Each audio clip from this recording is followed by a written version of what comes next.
The amount of time quicker that you can shoot now is basically the difference between having a slow ADS SMG and a fast ADS SMG. These super sweats are posting these side-by-side comparisons. They're like, it's barely faster. It's like, okay, yeah, but it's like 200 milliseconds. And that's a big difference when you think of something like ADS time. So when you think of ADS on SMG, a 200 milliseconds difference is massive, which also means sliding and being able to shoot 200 milliseconds earlier. It's a pretty big difference. It's very noticeable, I think. It's a good change.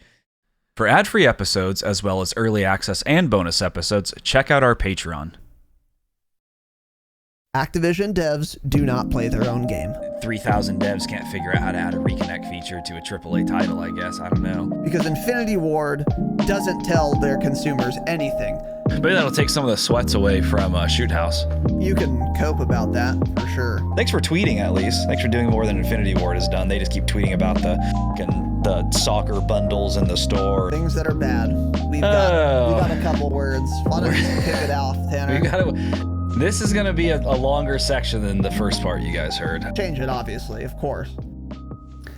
We are live, boys and girls. Welcome to the Dropshot Call of Duty Podcast, episode number 346. My name is Casey, also known as Razinon. Today, I am joined once again by young Tanner on this fine Thursday afternoon. It's a new month. It's a new season. It's the same piece of shit hosts, though. Yeah. Oops. Yeah. Gapped and outplayed. And welcome to the show. Today, we are doing our weekly news and upcoming changes / patch notes podcast episode. And in this case, there are actually a few things to talk about. So basically, the big item here is going to be obviously Season 5 patch notes. We have gone over the Season 5 roadmap, but at the time, we did not have the patch notes. That's kind of just how they're doing things now, and I actually kind of like that format. I think it's pretty cool getting the roadmap first, kind of get the big picture idea of what's going to happen. Like, the roadmap tells us what guns we're getting, but not any stats. It tells us what maps we're getting, but like no huge, like no tiny little details. I kind of like that they do that, actually. And it's nice for us as podcasters because we can split that episode into 2 episodes. So instead of talking about everything Season 5 in one episode, the big picture stuff and the details, they kind of separate it out for us with the roadmap versus the notes. I think it's pretty cool. I've been kind of enjoying that. Now, obviously, the caliber of the roadmap and the patch notes leaves almost everything to be desired. Let me be clear. I'm not saying the roadmaps are good, because they're not. And I'm not saying the patch notes are good, because again, they call them patch notes. They probably aren't. I haven't looked at these ones, but we'll see. Miserable dog shit quality, but the idea is a good one. I kind of like that. So anyway, the point there is we are going to get into the nitty and the gritty. We won't be hitting the gritty, though. We're both very pale. And when we do get into these patch notes today, everything we've already talked about with the roadmap, we're not really going to talk much more about unless there are further details to get into. So, you know, for example, we've already talked about the new multiplayer maps a little bit. There's not much more to say. So it's probably going to be mentioned at all. Yeah. Yeah, exactly. It's going to be mentioned in the patch notes, and there's no new information there. But for example, the new guns, we now have more details on them. And we will talk more about those things because we now have more information. Not because of the patch notes, actually, but because we've actually been able to play the game. So anyway, yeah, good little app here. Got a couple things to get into, but yeah, a lot of it's going to be stuff we've already kind of covered in the roadmap. But nonetheless, before we do that, and there's some other things too that we're not at all not even mentioned yet in the roadmap to get into. So with that, first, we have a couple of announcements. We got some new patrons. We got an acceptable amount of new patrons for a week. I will take this. This is a solid number here. And I would like to say welcome to all of them. Welcome to our new gold patrons. Lemon Frames, weird. The Frank Man, okay. Joel P. Joel, this isn't his last name, but it might as well be. Joel Polak. If that's not a Polish last name, then your patronage is free forever. Because I've never seen a more Polish looking name than that. Not once. My grandma's maiden name was very Polish, actually, but I always forget it. It's like Ruskowski or some shit. I don't know. Doesn't matter. Anyway, you fucking Pole. She's dead, so. She's dead as shit, yeah. Super dead. I don't know if Pole is derogatory, by the way. I'm somewhat Polish, though. I'm about a quarter, I think. A little less. I don't know. She was a mutt. But her parents were born in Poland. Dirty half-blood. Sure. What do they call it in Harry Potter? Half-blood, right? Muggle. Yeah. Muggle, isn't it? There's also half-blood. Yeah, I guess both. Yeah. Anyway. Anyway, Joel, welcome. And Justin P., not Polish. Welcome to all of you, our new gold patrons. Very kind of you. And we appreciate it. We also got some new Damascus patrons. These people are far better than the list I just named. Lax and or LAX. I hope you didn't name yourself after the airport, because that is the worst airport on Earth, by the way. If you've ever been to LAX, sorry. And if you haven't yet, don't ever. It's the worst airport. Land in Ontario.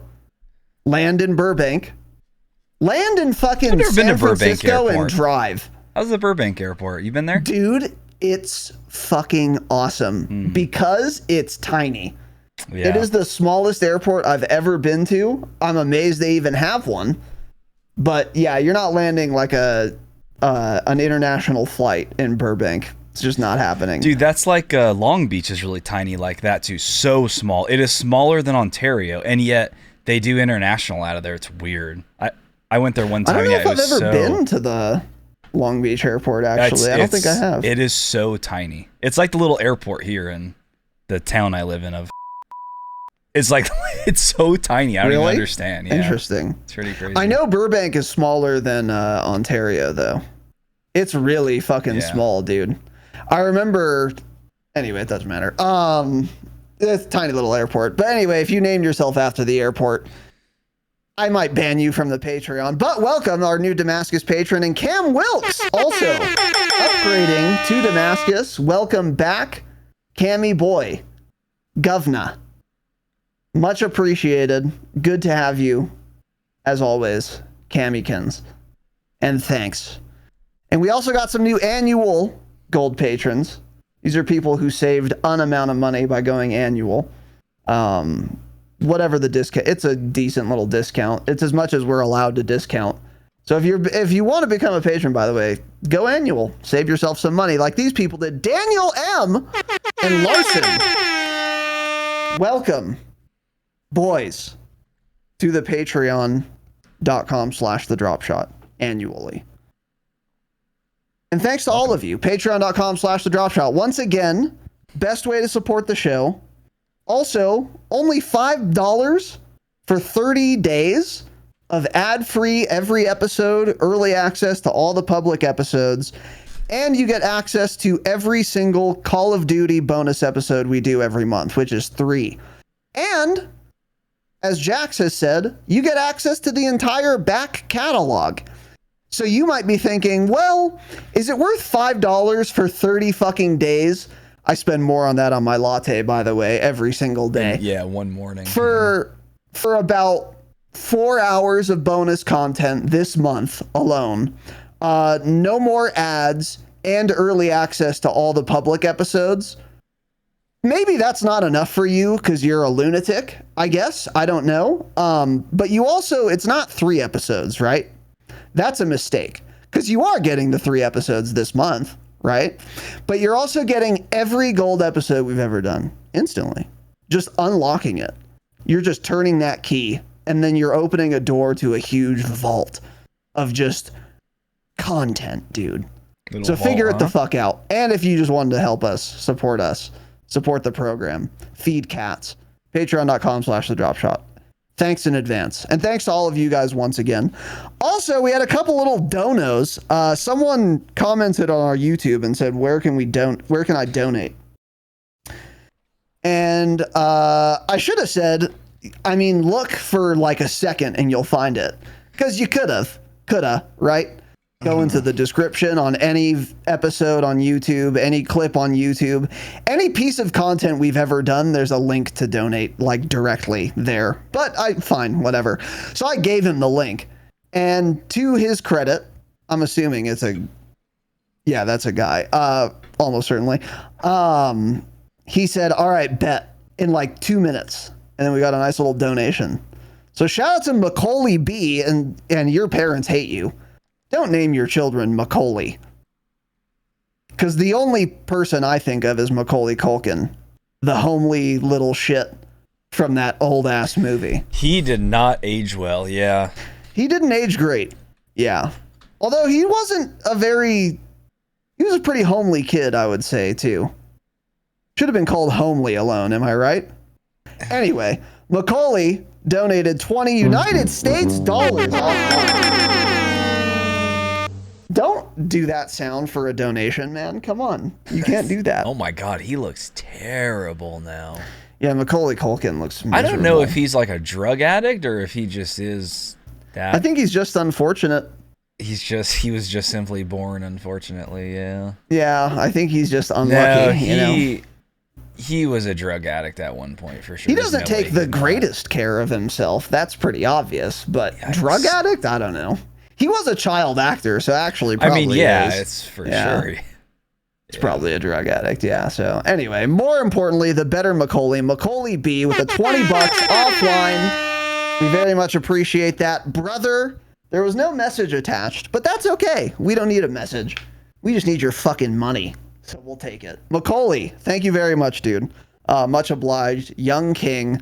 We also got 2 separate donations for an amount of money from friend of the pod, Total Toad, Toady Boy, long time listener, grown ass man, long time supporter as well, long time patron as well.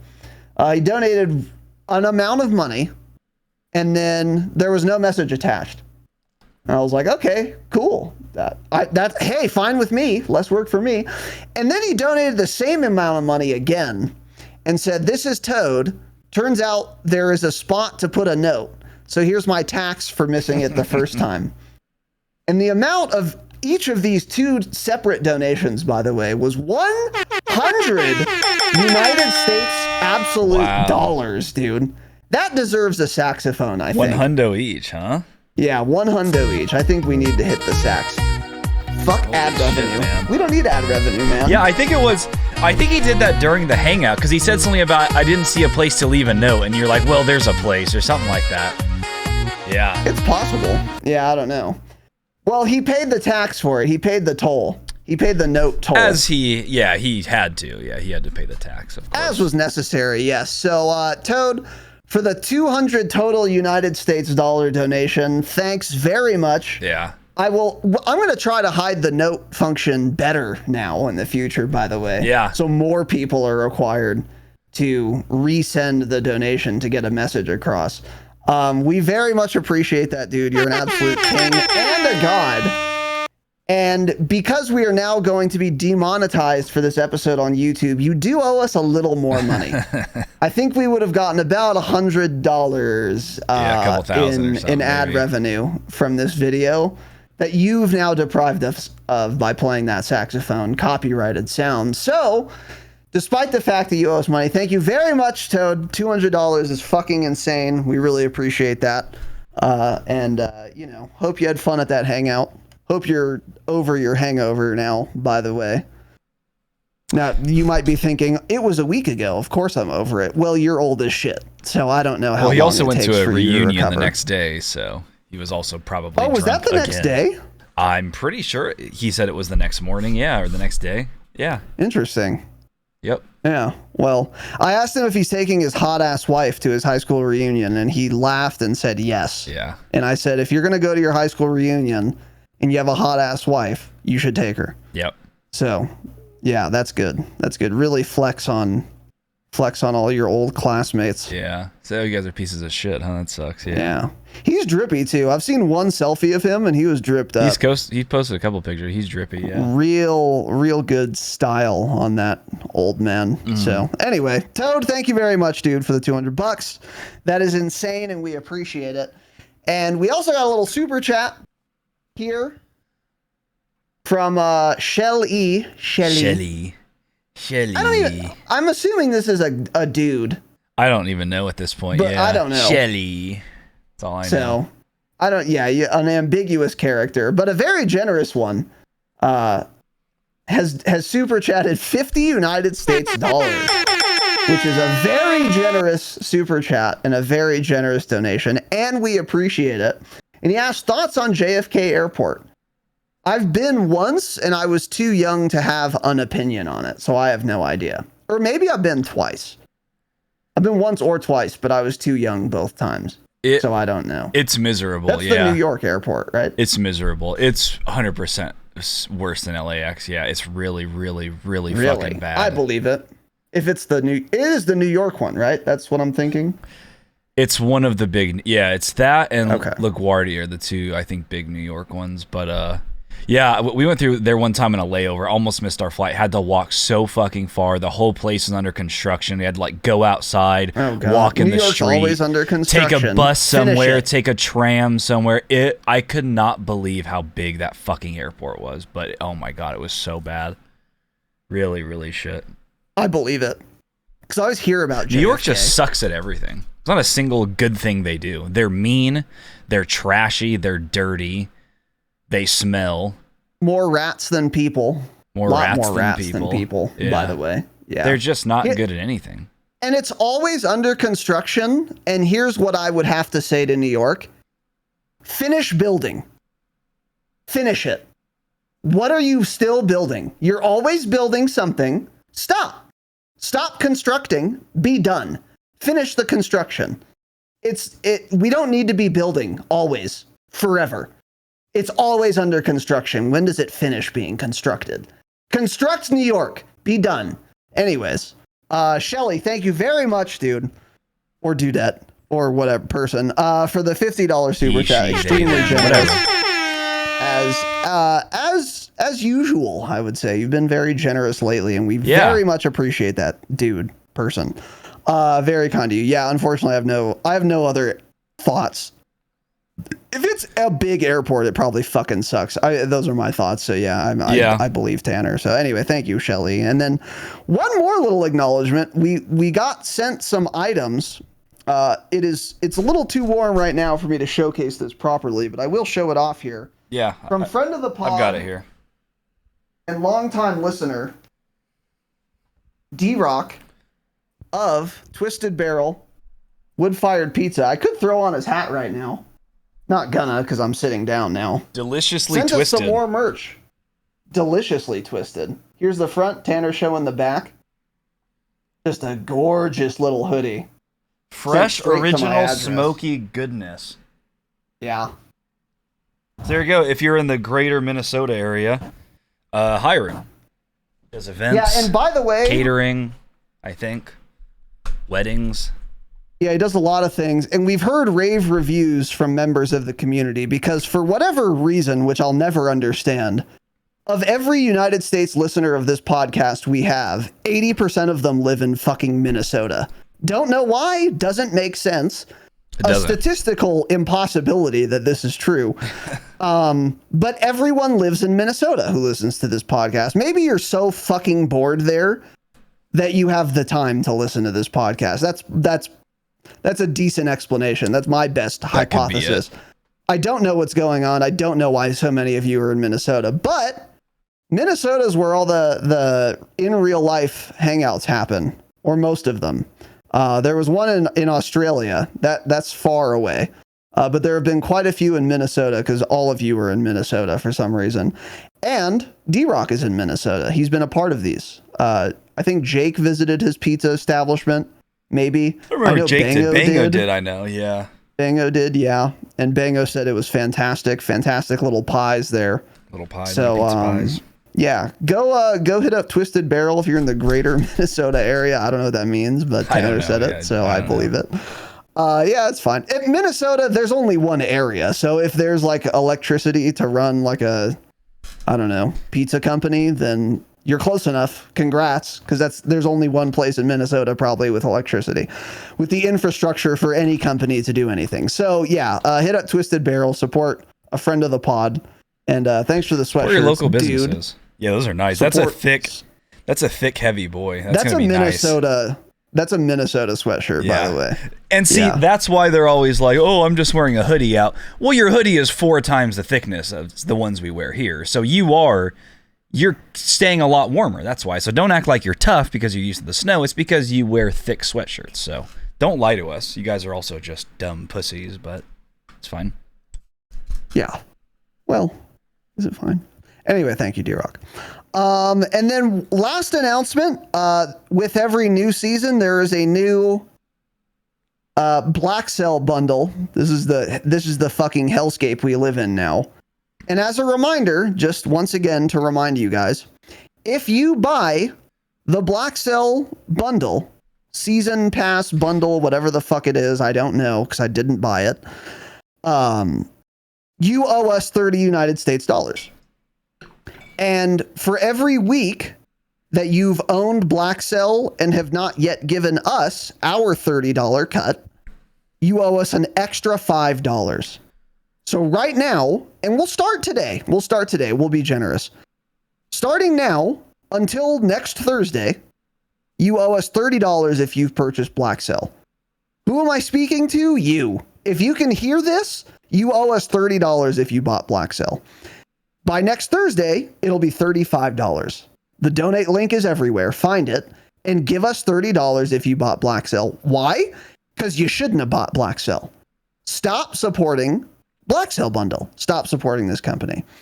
And let me also add, by the way, I've experienced this frustration myself. Season 5 came out yesterday. I download the update. I get on. I'm excited to try the new guns. Oops, I can't though, right? Because you need to go through 25 tiers to get to either of the new weapons in Season 5. So if you wanted both of the new weapons, you have to finish 35 tiers total at a bare minimum. 25 tiers, by the way, takes a long fucking time. I'm still not there. I played for like 5 or 6 hours of COD yesterday. And I popped 3 double battle pass XP tokens, by the way.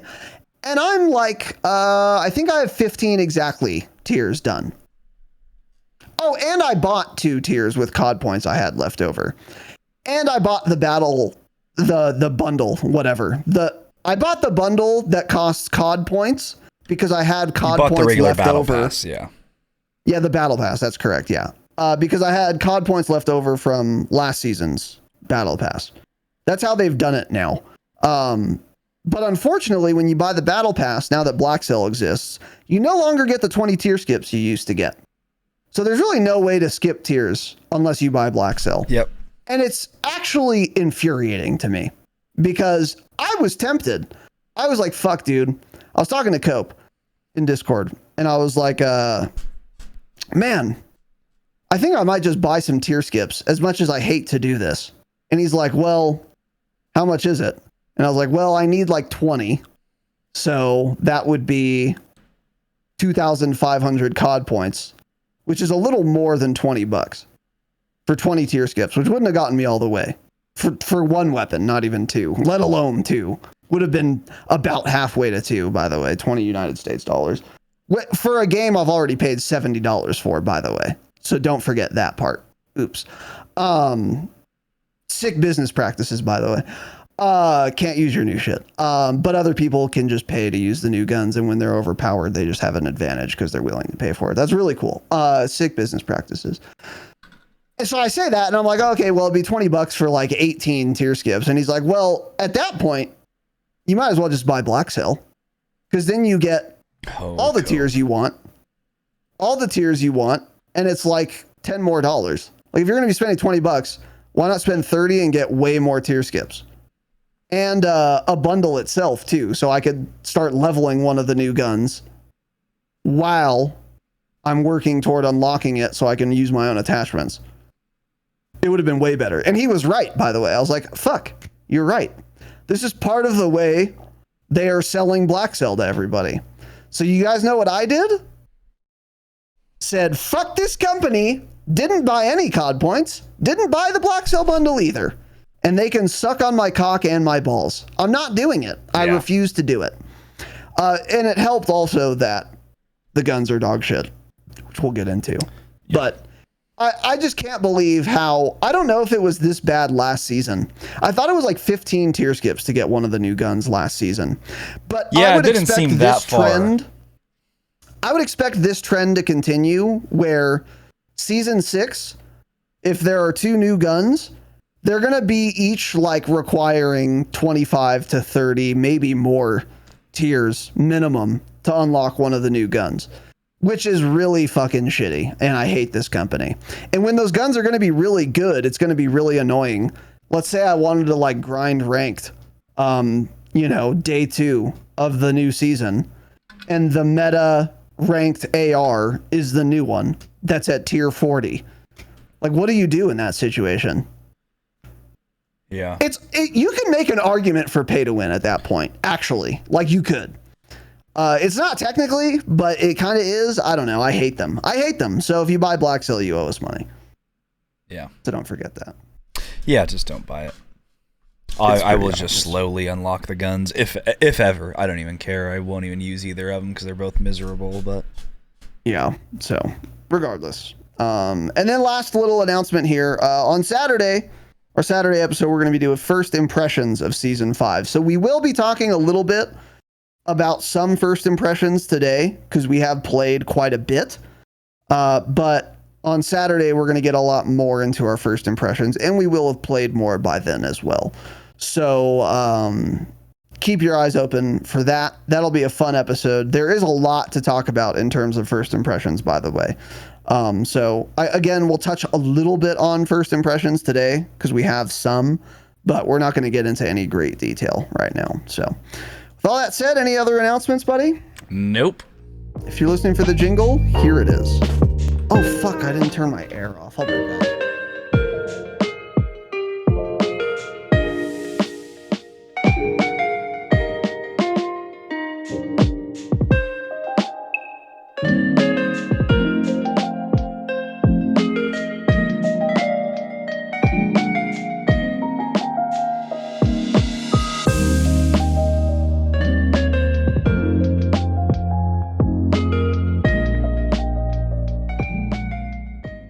If you guys are hearing that weird humming we were getting a few episodes ago in my background, sorry, I forgot to turn my air off, but I just turned it off now. So you don't need to let me know that you heard it unless it happens like right now. So anyway.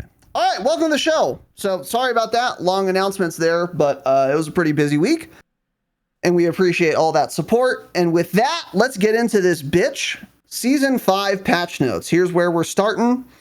Patch notes changes already in effect. I don't know if there are any hidden patch notes we're going to need to get into yet that we're aware of. Let me be clear. There will no doubt exist. There does no doubt exist things that have changed with this miserable dog shit trash company's game that they just don't talk about in the patch notes. And maybe no one knows yet, but there are hidden patch notes. We haven't found any yet, I don't think. But there will be some. They have changed the game in a number of ways that they never said anywhere. So just don't forget, probably next week we'll have some hidden patch notes for you. Because Infinity Ward loves to go on the internet and tell lies, and they love to change things and just not mention them. So keep those things in mind. They do be doing that, yeah. Yeah. So with that said, let's get into this absolute bitch. Wednesday, August 2nd, Season 5 patch notes. So, as I said at the outset here, anything we've already talked about with the roadmap, we're going to kind of gloss over, which is going to be probably the majority of the patch notes, honestly. But there are some things we're going to dive further into. So stability, I'll say this on stability. Client side, client-wise, performance has been pretty good. No miserable dog shit frames like when season 4 released. No crazy fucking stutters, no crazy frame drops. I would say client side, my performance is about the same as before season 5, which was good, which was what I would expect from this game. Server side, not as good. Servers have been pretty shit since season 5 came out.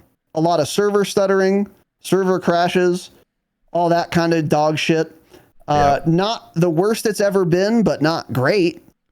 Certainly not great. So if you've been playing, you've experienced that. But I don't think we've had a ranked match actually crash yet, though. But we have had here's hidden patch note number 1. Fun and exciting new bug where you queue for ranked, and then it says deployment begins in. Normally there's a countdown from 60 to 0. There's no number there, and you're just in a pregame lobby forever. That's a fun and exciting new bug. So if you don't see a countdown, then leave, because there won't be one ever. Lobbies weren't filling for either. like 3 minutes. I played Resurgence 3 different times yesterday, where on Vondel, where it's supposed to be 75 players or whatever it is. The games it would basically start with like 45, 48 players around there. It would not find any more, and it would not fill. And that sucks, because then that's boring. I mean, you're missing 30% of the lobby at that point. It's not fun at all. So that happens a lot too. So maybe pay attention to that. Yeah, a 40-person Vondel lobby. If you see it's about to launch with that, I would just back out, because it's not going to be very fun at all. There's not going to be that much action. That happened numerous times yesterday. And every time it happened, by the way, it was in the rotation playlist. The Trios rotational playlist, specifically on Vondel. So there's probably some sort of bug with them. It's like it's only putting the amount of Ashika players into a lobby when you're on Vondel. I don't know, something to do with that. But yeah, so I would just back out of those lobbies. I did that once last night when I saw it. I'm like, I'm not going to waste my time playing in this lobby with almost half the players not there. So yeah, so keep an eye on that too. It's kind of a small number, easy to not notice. Like, I wouldn't have noticed if Tanner hadn't said it at the time I remembered, or at the time he said it when I was with him. So yeah, you just take a look at that. But maybe if you really like slow games, I don't know. Anyway, whatever. Moving on, Battle Pass, Black Cell, skipping on Principle. There's a dog now. I don't know why I'm seeing far too many tweets about this fucking dog, by the way. It's a finishing move with a dog there. Like, we've seen this before. Why is everyone losing their minds about it? Well, he carries the dog is on the operator. He carries him. They're also adding in more pets. I don't know if it's here. It talks about it real quick, but it's just, if you have high alert, the dog makes a sound. The dog barks or growls or something when someone's looking at you and high alert's going off. So there you go. Which is not good, by the way. It's just more noise pollution. Yeah. So get scammed and shit on if you got that. It makes some sort of noise. I don't know, and I'm not going to listen because I'm not going to buy Black Cell. But yeah. Mm-hmm. Yeah. So it sounds like a miserable feature, but good. If you got Black Cell, you deserve to get fucking nerfed. So yeah, run high alert with Black Cell so that your dog starts barking when some kid 300 meters is opening his backpack and he happens to be looking at you while I'm running up on you, and you don't hear my footsteps because your dog's going. I would love that. And if you bought Black Cell, you deserve that. So yeah, that's a good feature. I'm glad they added it. If you bought Black Cell, so. Yeah, you deserve to have your German Shepherd turn on you. Anyways, new operators also, again, don't care at all. Yeah, skipping on Principle. Events. The only thing that's cool about events is those camo challenges, which I think are in. Yeah, let's kind of look through. So this hasn't actually started yet. This event starts on August 4th, if I'm not mistaken. And runs until the 16th, and that's going to line up with something that we'll talk about in the news. This hasn't started, but it looks like, okay, so you choose your side here. There's Shadow Company and Task Force. Yeah, and you can swap what side you're on and basically get rewards for going through and doing them. Get 10 long shot kills, get 50 operator kills, get 40 ADS kills with assault rifles, and you get different skins, and you can unlock a weapon charm, and then you can swap I guess to Shadow Company or Task Force, and then do their set, and then get their set of charms and whatnot. So kind of cool. Looks like another pretty good little event. They've done a lot of those this year that are good. Yeah. Yeah, agreed. So hasn't started yet, but there you go. Okay, moving on. 50 years of hip hop. Daily login rewards, I guess. So there's going to be some war tracks, an exclusive weapon blueprint. Oh, cool. This is all tying into the new operators they're adding. Snoop Dogg, which I guess is already in, and then Nicki Minaj and 21 Savage we're getting sometime mid-season. Wait, 3 war tracks, by the way, that no one should even have turned on. You should have war tracks off. And Yeah, you should if have I'm war not tracks off. mistaken, I am certain that is a TAC M skin. So congratulations, you get a gun. You get a camo for a gun that no one uses ever in any mode, multiplayer or Warzone. So there you go. Very cool. Very cool. So shout out to that. Yeah. So Promoting anyway, drug addiction with a Snoop Dogg bundle. Weed is Well- addictive. I don't care what people say. You're a drug addict if you take it. moving on. Gameplay movement. Okay, so this has been creating some buzz, and it's pretty interesting. Slide is what they say. Decreased slide time and increased slide velocity. So the player covers the same distance in a shorter amount of time. Allowed the player to fire slightly sooner after initiating a slide. In other words, they've buffed the slide. You slide faster and farther. So you cover the same distance more quickly when you slide. That was change number 1. And then change number 2, that fire delay when you're sliding is less. So you still cannot shoot while you're sliding, but now when you slide, you can start firing again sooner than you used to be able to. Is this change negligible or noticeable, and will it have an impact on your game? That's obviously the more important question. I would say actually not negligible and is a marked improvement. And I think it's such an improvement that it perhaps even makes it such that sliding is now worth doing in Call of Duty once again. So before Season 5, there was literally no reason to slide ever.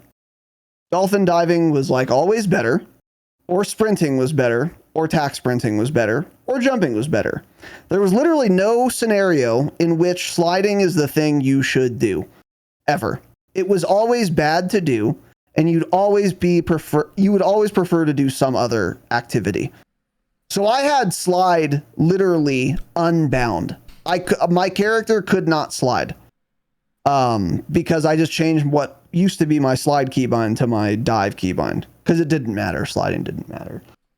Now that doesn't seem to be the case anymore. So Tanner and I were talking about this in the pre-show a little bit, and he made a really good point because what I had initially said was, well, sliding is still dog shit because you can't shoot while you're sliding. And another thing I should mention, you still can't cancel your slide. So once you slide, you are committed to finishing that slide. You cannot end it early. You will always slide the full ass slide. That was really bad before Season 5 because it took a long time. Now it's a lot faster. So even though you're still locked into the slide, you can't cancel it. If you do it at a bad time, you are way less punished now because it happens way more quickly and then you can do other things. But regardless, because you couldn't cancel it, and because you still can't shoot while sliding, I had said, well, still not worth ever sliding. Why would I ever want to do that? And Tanner was like, well, in ranked, it's probably good to be able to do that if you have to cross a big open area that you're being held from and you need to get into zone. And sliding in this case now is probably worth doing because you're changing your hitbox, making yourself harder to hit while moving your character into zone. You're harder to hit while sliding than you are while sprinting, obviously. So, and then he further said, maybe I'll let him speak for himself, but he further said, and when people dive instead of slide in these situations where you're just on a rooftop holding them because they're trying to run into zone and they're crossing a completely open area, if they dive, yeah, they're harder to shoot while they're diving, but as soon as they land the dive, you're guaranteed like 5 shots. like 5 hit markers. And then while they're standing up from that dive to continue running in, you're guaranteed even more bullets. So like it's not good to dive in these situations unless you're diving into cover. Yeah, exactly. And I was like, that is a good point, and that does make sliding worth doing. I can't really think of another scenario where I want to slide, honestly. I'll play with it more. I now can slide again in addition to diving. But that's the only like really solid use case I can think of for sliding now. They really need to let you cancel the slide. That would help tremendously. And then if they let you shoot, it would be perfect. But yeah, what are your thoughts on this? Yeah, so you can definitely shoot earlier now. That's noticeable and nice. The slide does feel faster. The velocity feels faster. It feels like you go further, but they say you cover the same distance in a shorter amount of time. But they've been known to be wrong a time or two because it does feel like you go a little faster, but it's probably just the speed. Yeah. You probably get more momentum, so you actually do go farther, like out of it or something. I don't know. Anyway, it doesn't matter. I think sliding is now viable if you know how to like time it, to kind of slide at the perfect distance from a corner and come sliding around the corner being ready to shoot someone. I was doing that on Resurgence and stuff yesterday, trying to get like the timing down from when you hit it to when you can start shooting.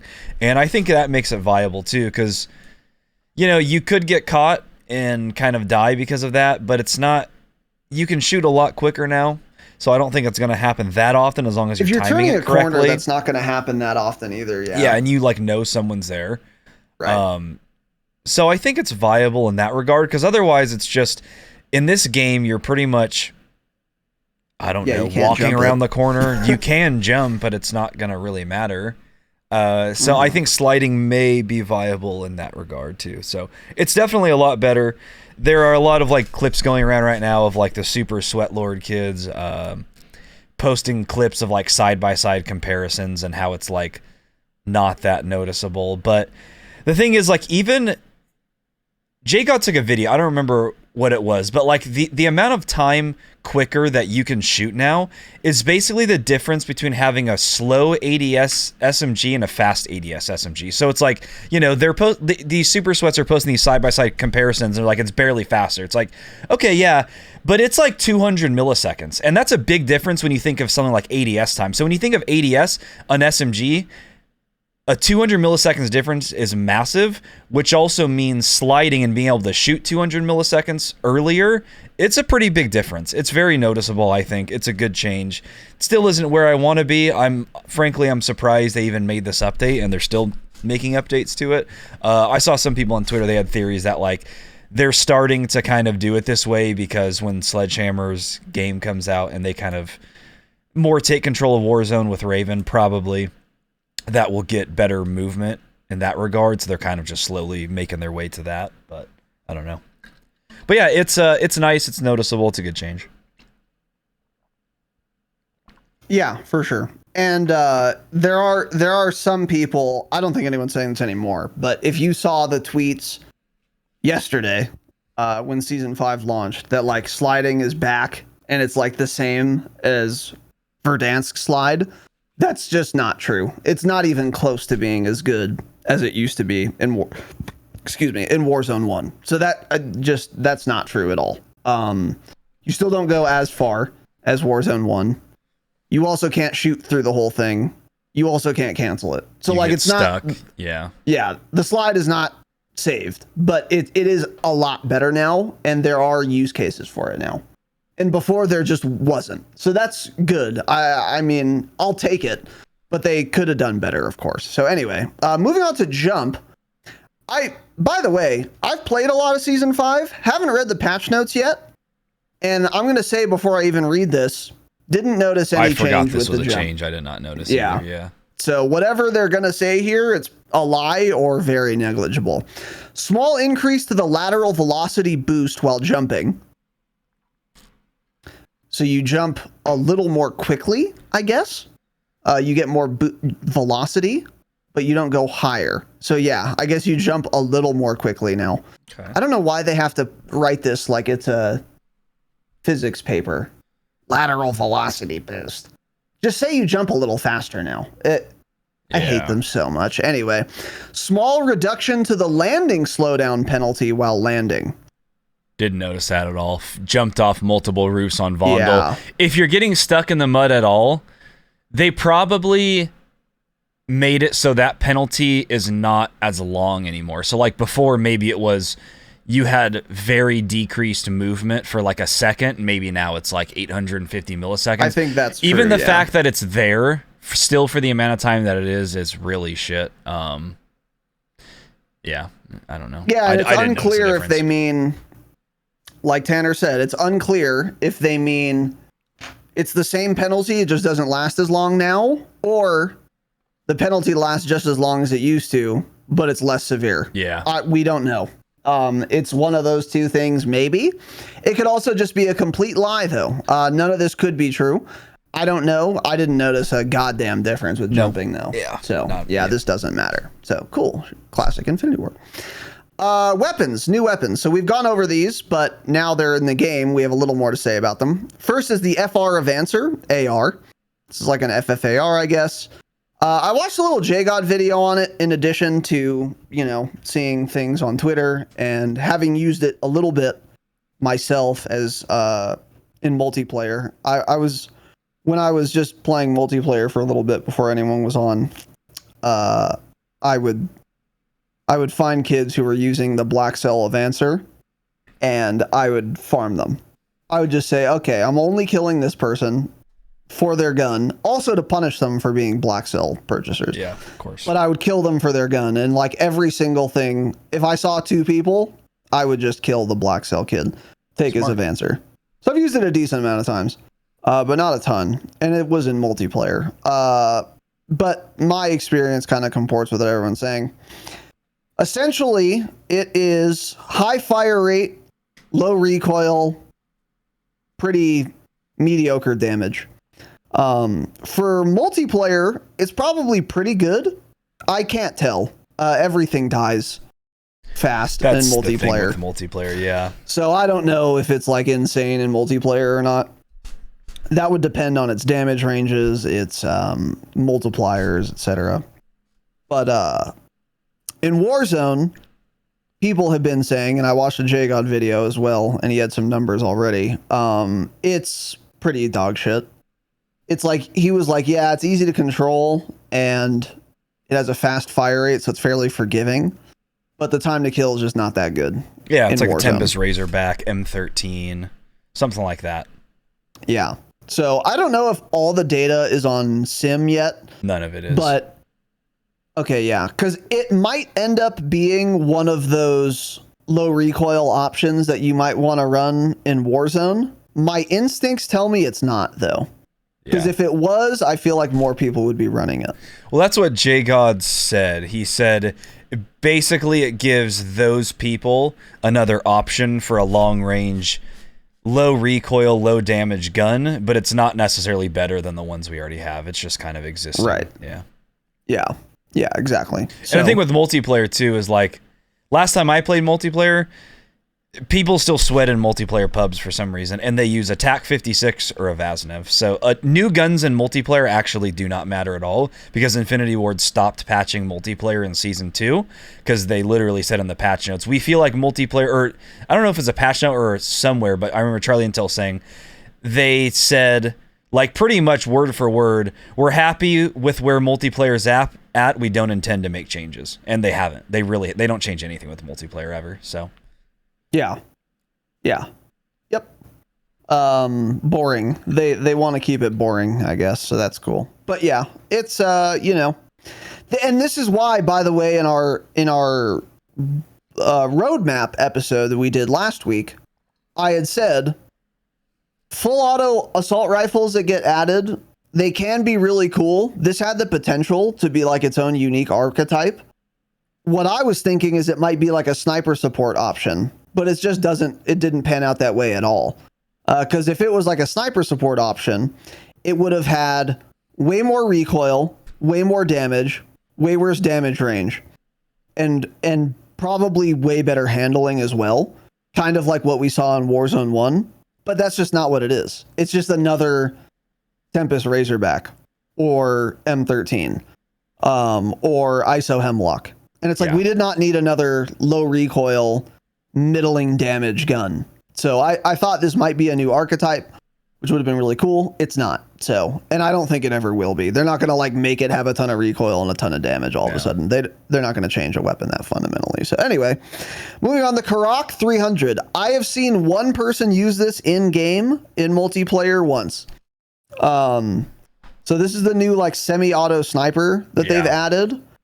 I have not heard anyone say anything about it, which again implies to me probably not good, because the one thing I was thinking is, I wonder if this is going to be a Signal 50 alternative, because the Signal is very popular on Moz in ranked Warzone as a semi-auto sniper rifle that can do a lot of headshot damage from very far away. You can two-tap kids, and if you're playing a team game, you can get kids really weak, or you can kill kids that are a little weak very quickly. And if there was a new semi-auto sniper, there might be another option for that now, and it might be better at certain things and worse at others.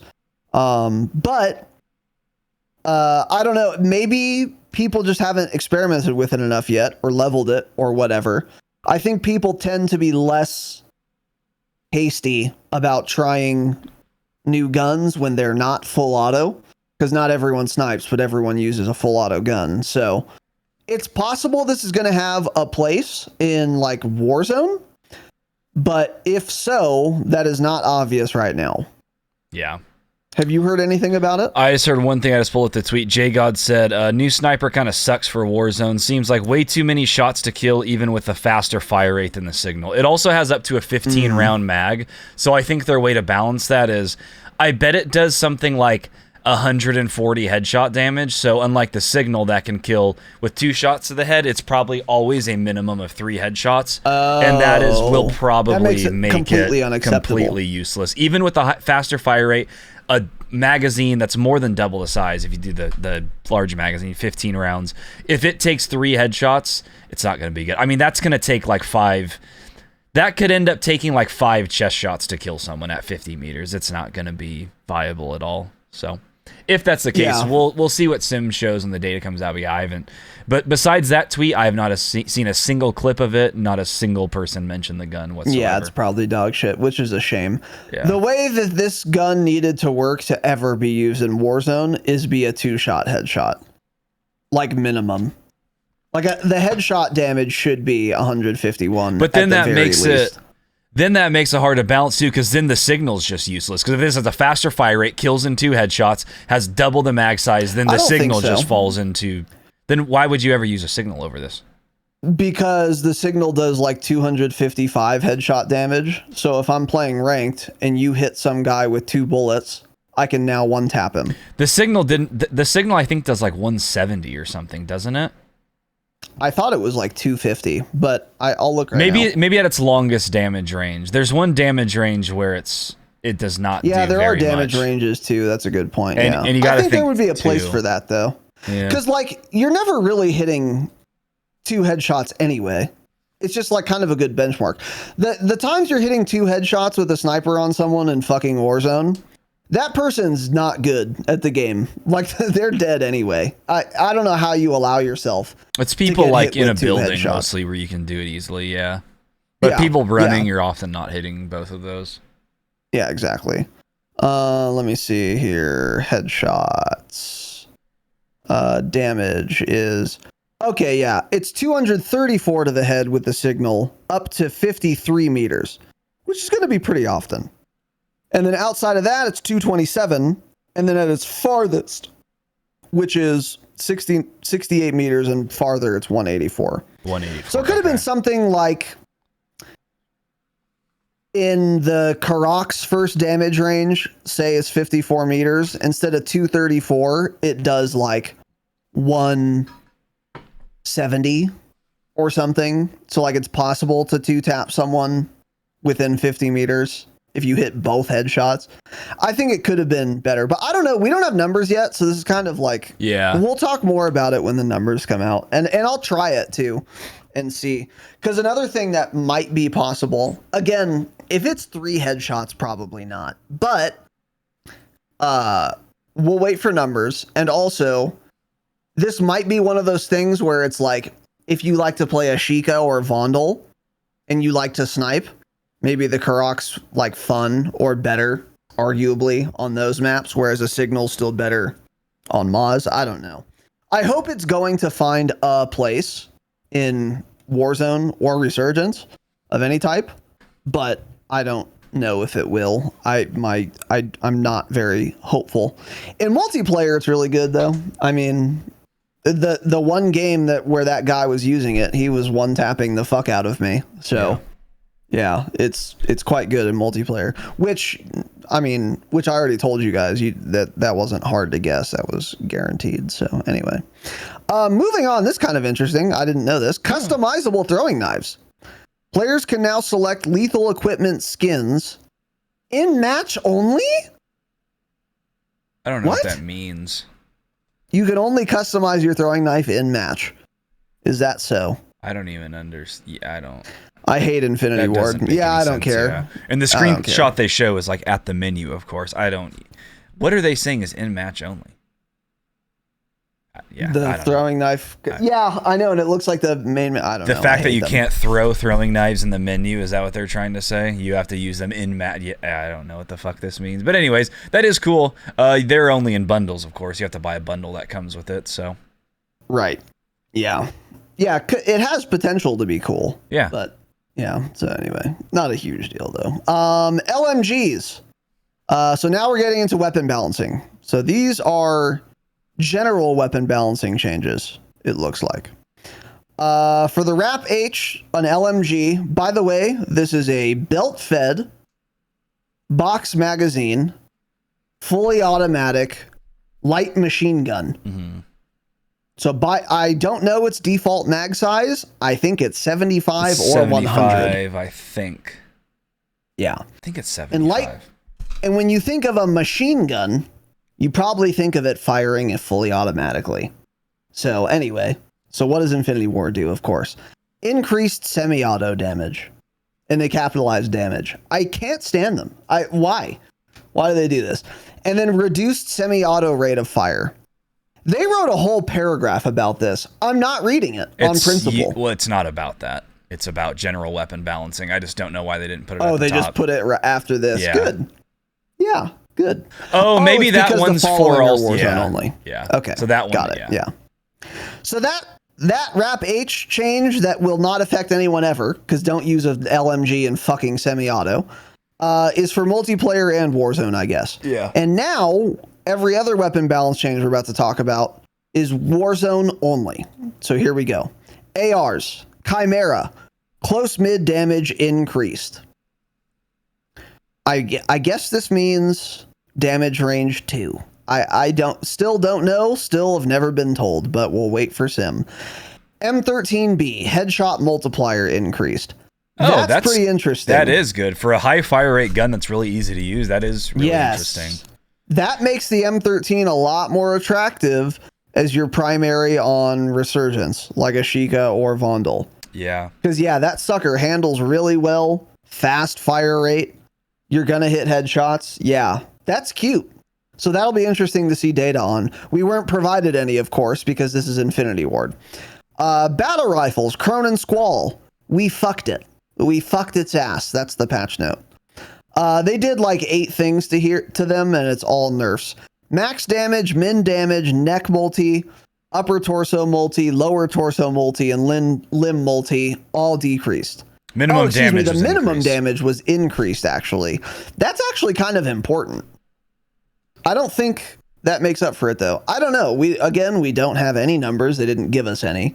But I guess, according to Tanner's anecdotal testing, it's still usable.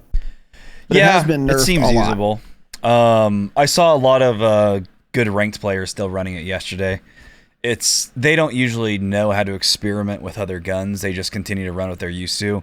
Like I was watching Soka for a while yesterday, and he was using the Cronin still and the Lockman sub the entire time. So I did see a little video today of testing the time to kill. I keep seeing this guy's little videos. He does pretty good testing, it looks like. His name is like Blinken or something. I think he has TikTok and Twitter. I watched the clips on Twitter, but he showed like the time to kill difference. I think at 50 meters from his testing, the TAC-V was killing in like 870 milliseconds, and the Cronin now is killing at like 930. But he does like one spray. You don't know where the shots are hitting. You don't know how many times he tested it. So the difference between 870 for the TAC-V and 930 for the Cronin, I honestly think I maybe would still take the Cronin because the TAC-V is so much harder to use at range, so much more difficult. You're easily hitting way more shots at that range anyway. Yeah, I'm personally hitting way more shots with the Cronin though. I don't know. I'm definitely going to use the TAC-V again.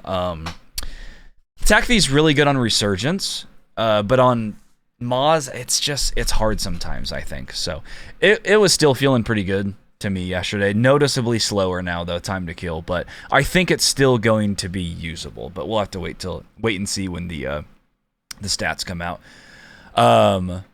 Interestingly, they, at least according to the patch notes, which could be a lie, they get on the internet and tell lies all the time. They did not lower the multiplier of its headshot damage. Yeah, just the neck. They did lower its neck multiplier, which is a fairly large hitbox actually. But if they didn't touch its head multiplier, that could keep it viable. Yeah. Yeah. In conjunction with all the other changes. That's something to keep in mind. So headshots are still worth a lot with this squall. Yeah, like I'm still using the Cronin over like a Tempest Razorback or something that's killing at that range at like 1100 milliseconds. Like even if you're hit, even when hitting all the shots. So yeah, and yeah, I thought the headshot multiplier was decreased, but yeah, I guess it was just the neck.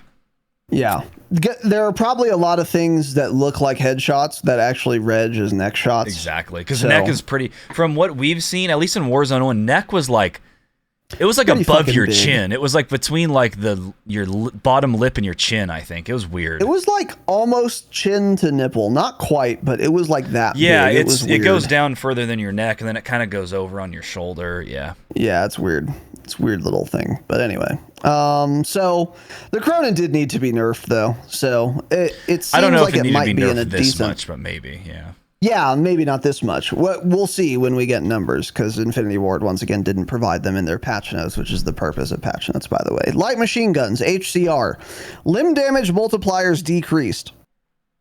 Not that big of a deal, maybe. I don't know. Depends how much they were decreased by. But I haven't tried the HCR. I haven't tried most of these guns. The Rawls headshot multi was increased. They decreased it like 3 times, by the way, and then now they increase it again. Yeah. It was like 1.9 at one point, or over 2 or something. It was crazy.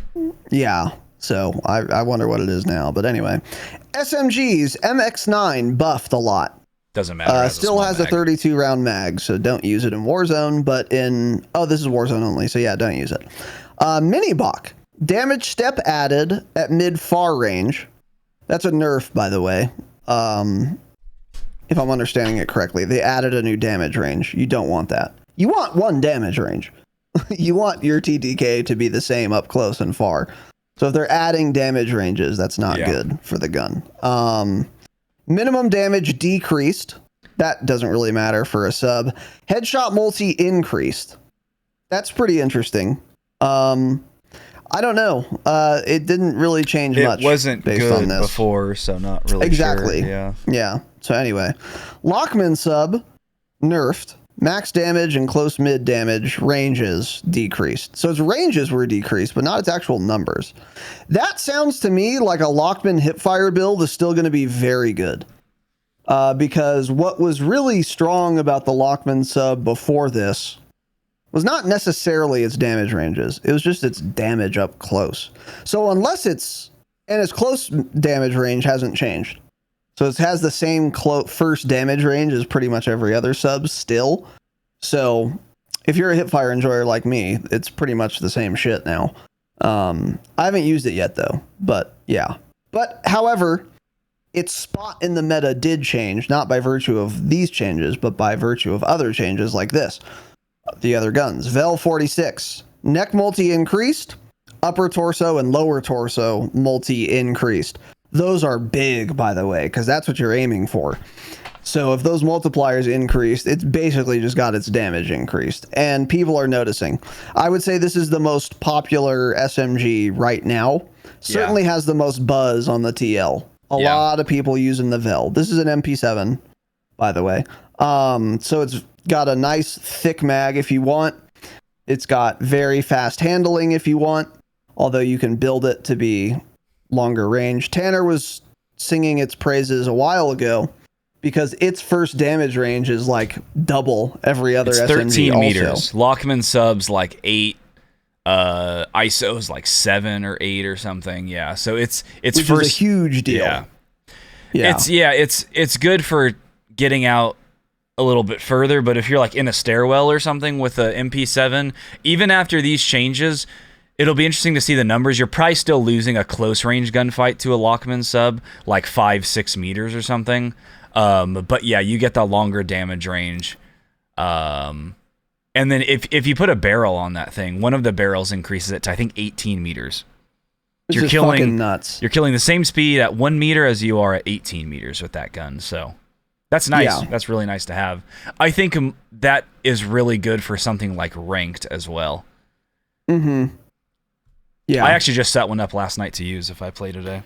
Set up my It's like a sniper support I'm gonna try sub. Yeah. I put a barrel on it, but not the best damage range barrel, but one of the other ones. There are like 4 damage range barrels for it, I think. There are a lot, yeah. So I think that it extends it to 16 meters, and then also gives it a little bit more velocity, but it had by far like the least amount of cons with it too. Like it didn't increase the ADS by that much.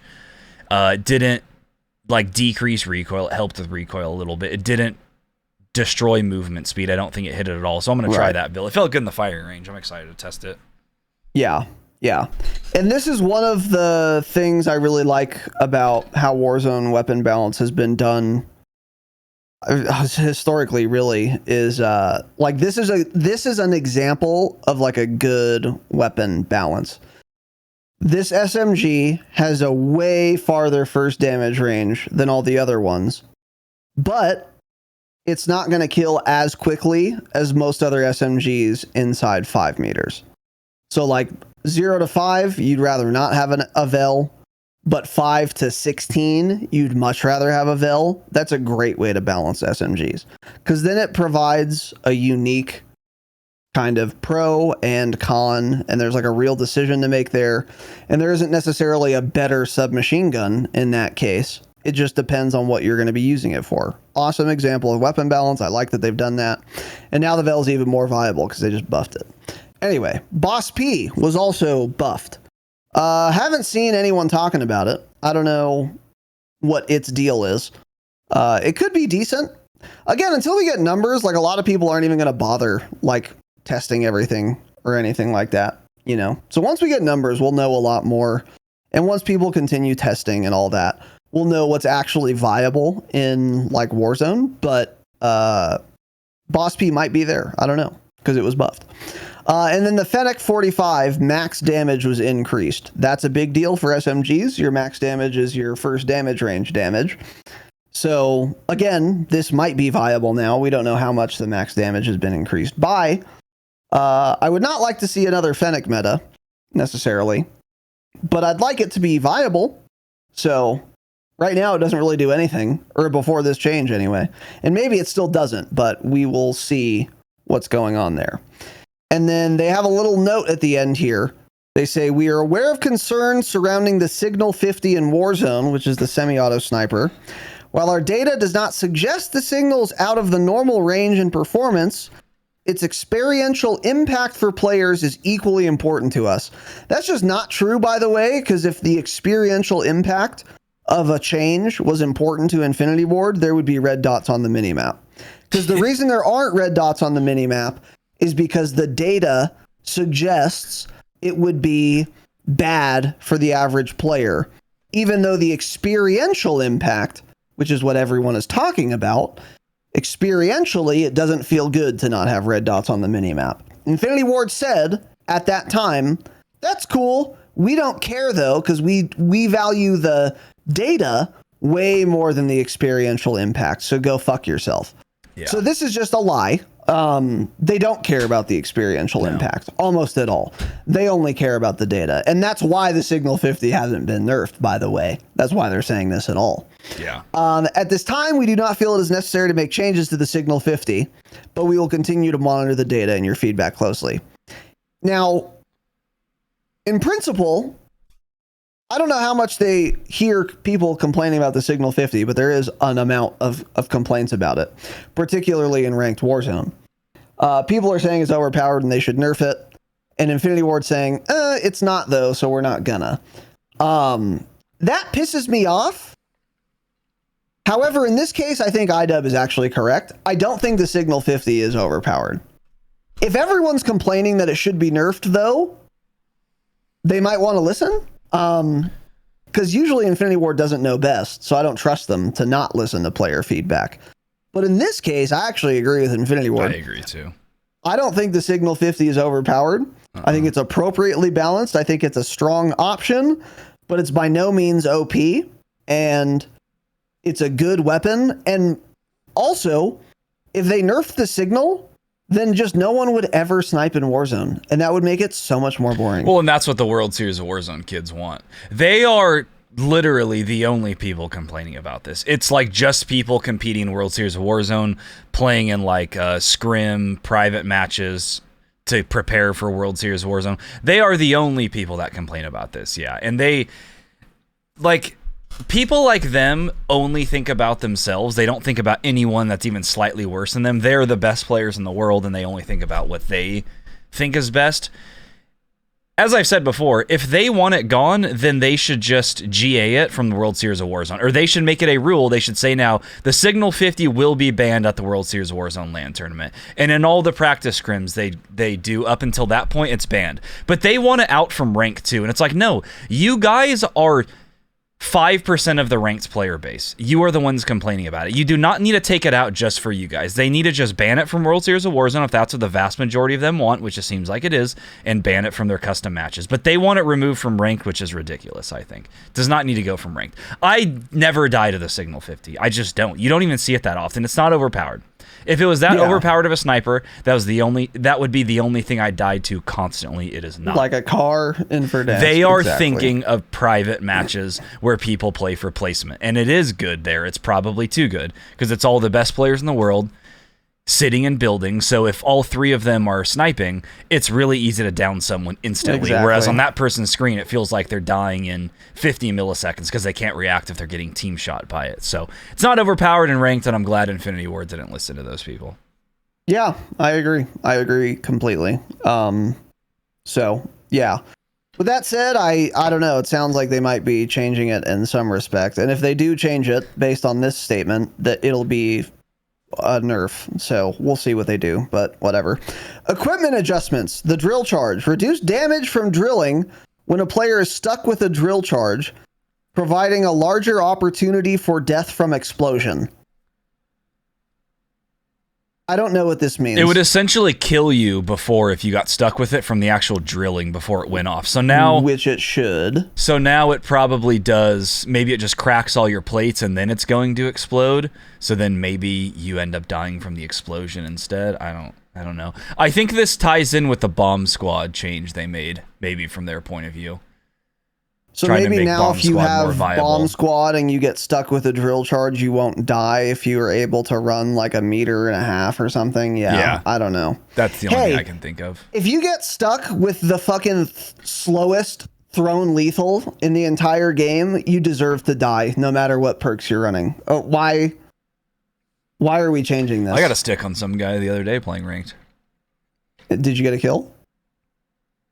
I downed him, I remember. We were like pushing a building. I stuck a guy. Good, yeah. You deserve it. If you get stuck with a lethal, you should fucking die. Like, hello? Anyway, whatever. Recon drones, health bar now updates every time the drone is accessed. Okay. And tactical camera, I'm not reading it on principle. Perk adjustments, bomb squad.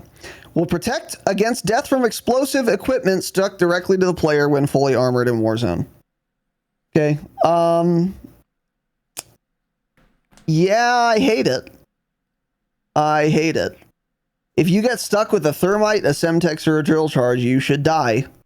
Don't get stuck. I agree. How often are people getting stuck where this is actually a change? And more than anything, as numerous people have pointed out, unfortunately, you cannot stick someone with a riot shield now with a thermite and they die. And that's what people will do. We saw a bunch of riot shields again yesterday. Squad riot shielders. Bomb squad riot shield, you can stick them with a thermite or something, they will not die. That's a great point. So you have to stick them twice. Point. So yeah, they're just going to be, riot shields are again going to be more overpowered. Activision devs do not play their own game. Don't forget. Quick fix. Interesting. Added visual cues for attacking someone with active quick fix. Okay, so that's actually probably a good change. I think. Because there are times where I kill people since I run quick fix that I know are pushing me because they thought I was one shot and oops, I'm not. I'm at full health. So maybe it's probably a good thing because quick fix is strong enough already. You don't also need to have that element of surprise. I think it's okay that there's a visual cue for quick fix users. Yeah, I think that's fine.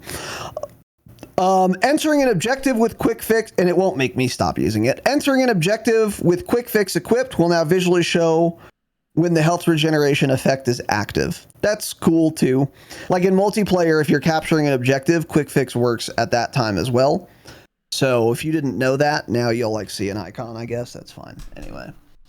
Next is audio adjustments. Now normally, we would skip this, but in this case we won't, which we'll get into. Here's what they say. Further improves audio balance to favor some sounds over others. For example, airplane audio will be mixed down when using voice chat. Okay. Terrible example, but Tanner and I agree. So far, the audio in Warzone, in Ranked, and in Vondel and Ashika seems better. Meaning, I am hearing people's footsteps that I want to hear and should hear far more often than I used to. Yeah. Now, let me add this addendum.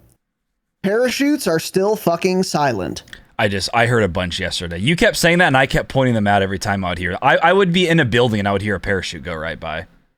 That's interesting, and I'm happy for you. I'm still not hearing parachutes, but I am hearing footsteps a lot, Check your ears. and that has made the game a lot more fun. It's kind of shocking. Now, Jake, on the other hand, I don't know if he was tilted or if he actually believes this, but this is someone we play with, was saying the audio is still dog shit and exactly the same. I don't agree. You guys can form your own conclusions. But if you stopped playing Warzone because the audio was too bad, I would say it's actually worth another chance. Because it definitely, to me, sounds better. Not louder. It's just that I hear the footsteps more often than I used to. Yeah. As if they were mixed up and other things were mixed down, exactly like they said. Yeah. Miserable example for them to add, but anyway. He had said he thinks the vertical is better. And I think, too, now, once he said that, I think he is right. Because every time I was hearing people a lot louder, it was in situations. So I think it's essentially this. Where you would not hear people at all before, that has not changed. You still can't hear people if you could not before. But the difference now is if there was any sort of footstep audio cue before, now in Season 5, I think that is just louder.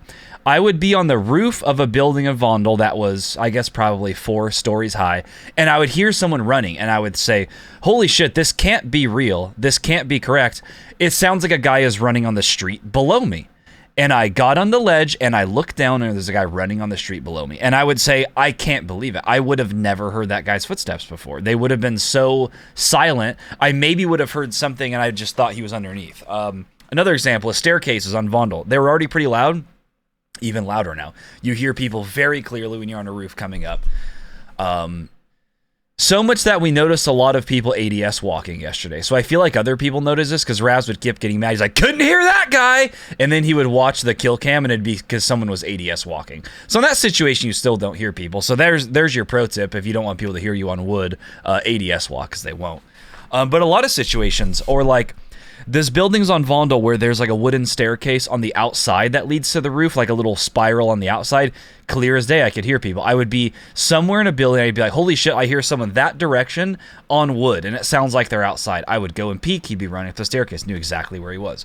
So it is, I think, undoubtedly a lot better. I noticed that most in Vondel, not so much in ranked yet, but also ranked I guess we did in rank too, in like building fights, but also so many ranked fights, you're like kind of longer distance, you're in a building shooting at people in the open, you're in the open. So you don't just notice it as much in general, whereas Vondel, you hear footsteps the entire time you play because the amount of players in close proximity to you. So yeah, I think without a doubt it's been improved. I'm not sure what it was. I'm running, my audio setting in game is set to PC because I've heard that is the best one. So maybe something just changed with that. I don't know, but that's the one I'm running. And it seems much improved. I didn't know there was a PC one. Yeah, there's one that just says PC, and I've heard numerous times I'm gonna look and change it that's right the best now, one then. to run. Has that always been in? In Warzone too, yeah. Huh. I'm gonna look right now. But yeah, whatever my preset is, I don't know. But yeah, I definitely feel like I'm hearing people more often. And yeah, you still, like Tanner said, there are a lot of people ADS walking and crouch walking that I didn't hear. But as much as those people fucking annoy me, I mean, I shouldn't hear that. There should be a way to move quietly. So that's like fine. It's still not perfect. There are still times, I'm sure, where there are people I should have heard that I just didn't. But it's definitely a step up. And that's crazy because I never would have expected that. How long will it last is an open question, because they've ruined footstep audio before and they'll probably do it again, but enjoy it while it lasts. So that's cool. Anyway. Yeah, and then the pets dog shit, I'm skipping that. Yeah, I think a lot of this we can skip now. They changed some UI. It's pretty shit still. It's actually it's really shit still. You can change your operator skin in a match. Yeah, it's never like this game. It's never been like the base high or low like it was in Warzone 1. Maybe really early on people were running that, but I think it's because people didn't know any better. But I've heard PC is the best setting. I've seen that in numerous videos because I watched one and someone said that. I'm like, yeah, I wonder if that's true. And then I was watching some other audio videos, and most people were like, PC is the best setting. Okay, yeah, I just changed it. So try that. Yeah. The description of PC is like, this is best for PC speakers. That's probably why I didn't select it initially. But Infinity Ward lies, so that's probably just a lie. So I'll try it anyway. There you go. Yeah, this is dog shit. Let's see. The UI was changed. It's even worse now. Nothing else to say there. Yeah, it's literally just more scrolling because it's the same panel dog shit, but now it's like triple the size. So you have to scroll to the side way more than I did before. It's actually just worse. But there's no saving. It doesn't really matter. I'm just like, why? I don't get how the UI is unsalvageable. Yeah, Bjorn said that in Discord that it was worse, and I reacted with a cap emoji. I was like, it can't be any worse. How would they make it worse? They know there are issues with it. They've admitted that. But it's, I mean, it's just actually worse now. Yeah, so anyway. You can now pick your operator skin from the lobby, which is kind of cool. Combat detail widget. So, by the way, they said they added this Season 4 Reloaded, and they just didn't. They just lied. In this case, they actually did add it now.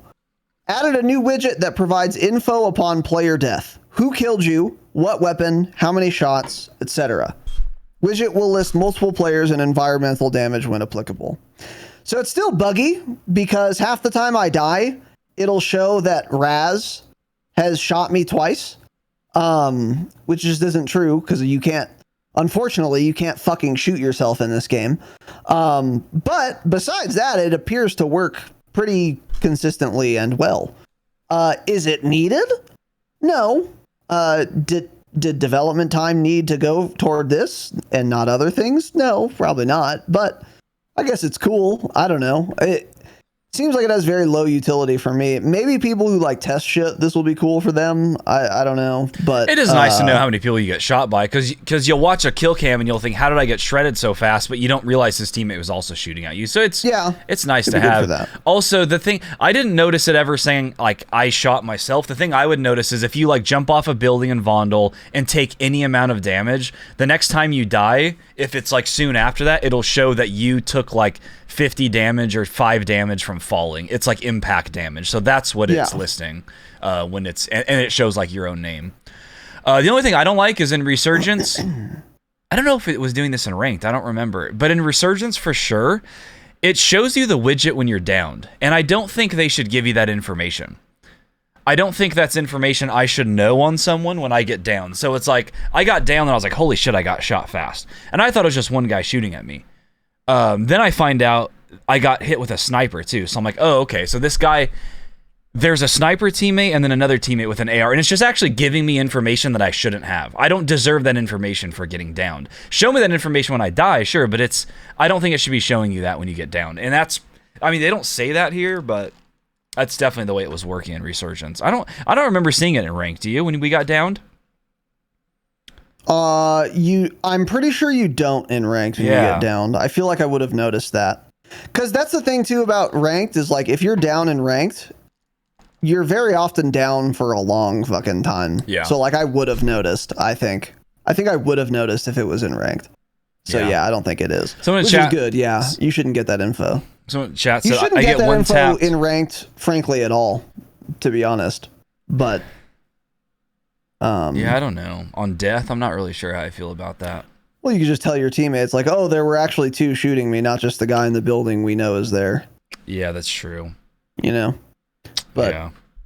Someone in the chat said, I get 1 tap with shotguns often, and it says I got shot 4 times. That's because shotguns use pellets. It's pellet damage. So you did get, technically, you probably get hit by 4 pellets, and each of those do an amount of damage. That's why it says that. That's not bugged.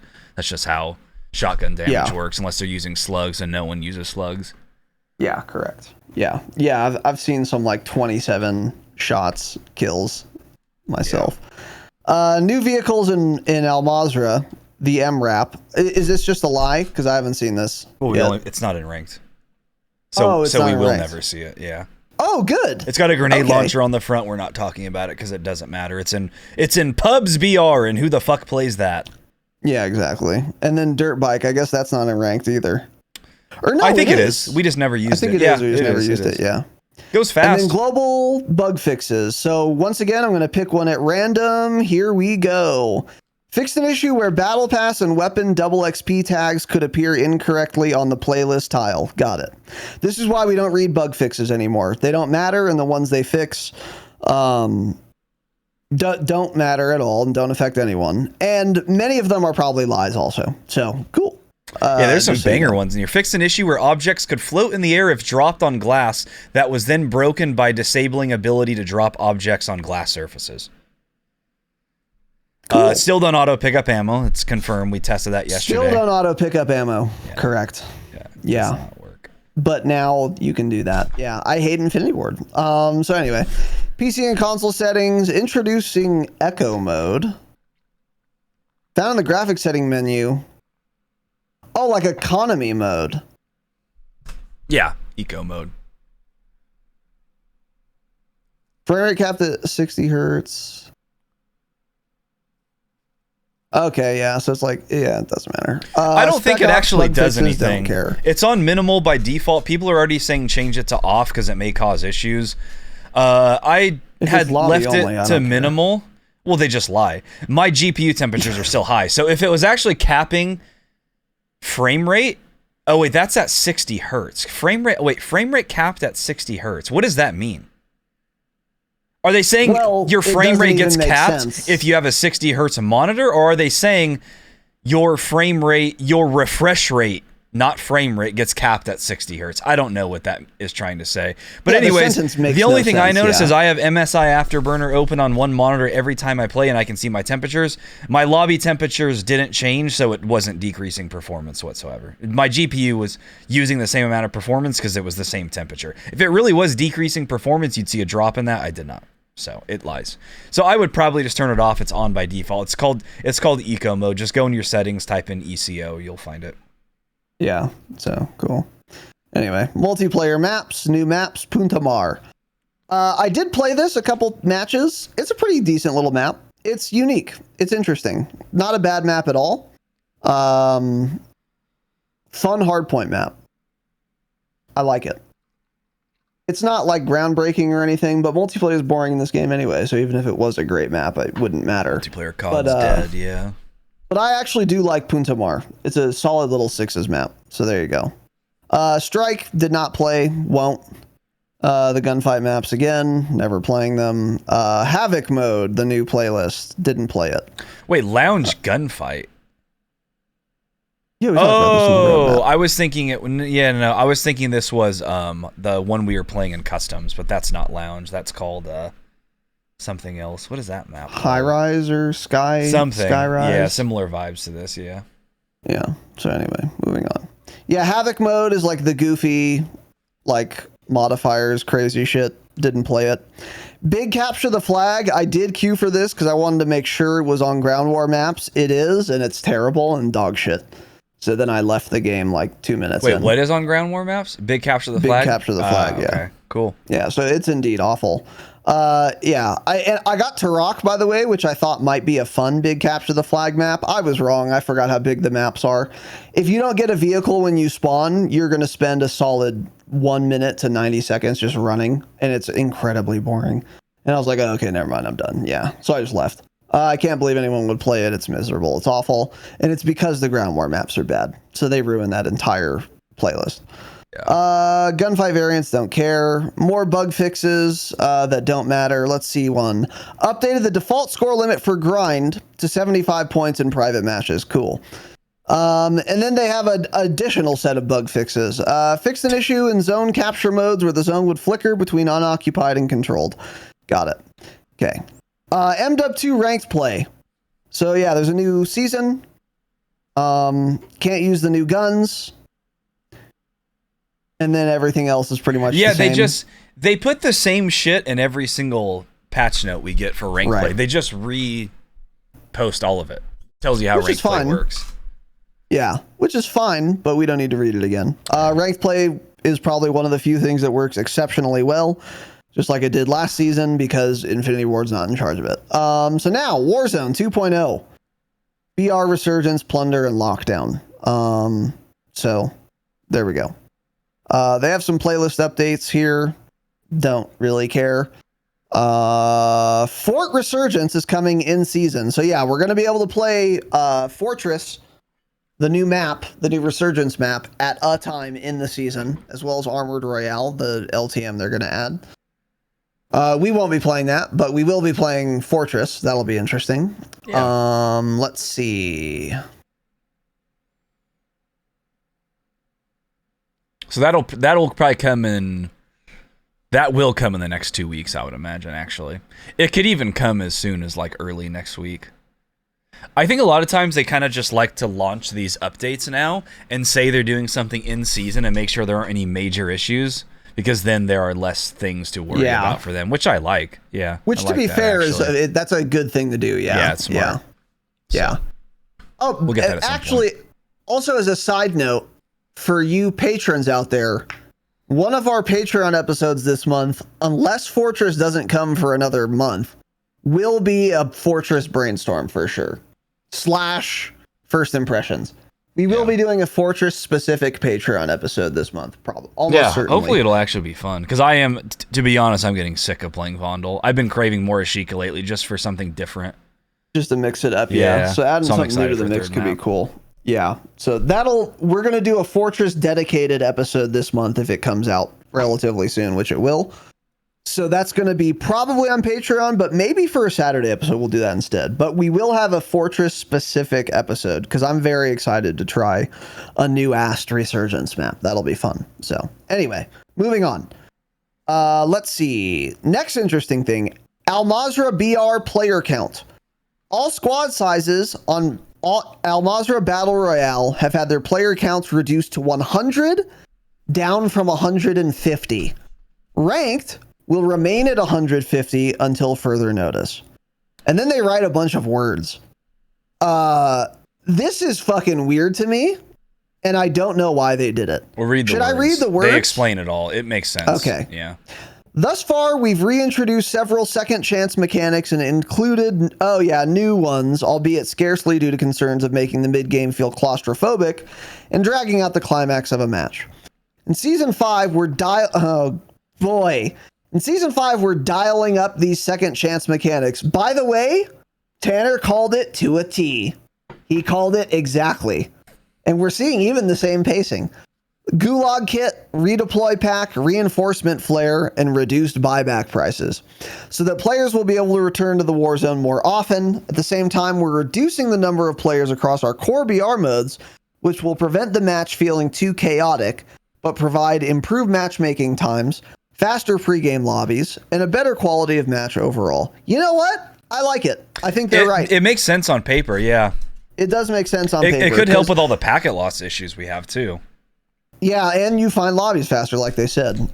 If they're going to have a bunch of ways for you to not get team wiped with the redeploy packs and the flares and easier buybacks and all that goofy shit, that means there will be more people of the starting lobby size later into the game, every game. So if you have 150 to start, but now you can get bought back 100 million ways, that's going to make the end game like too insane, potentially.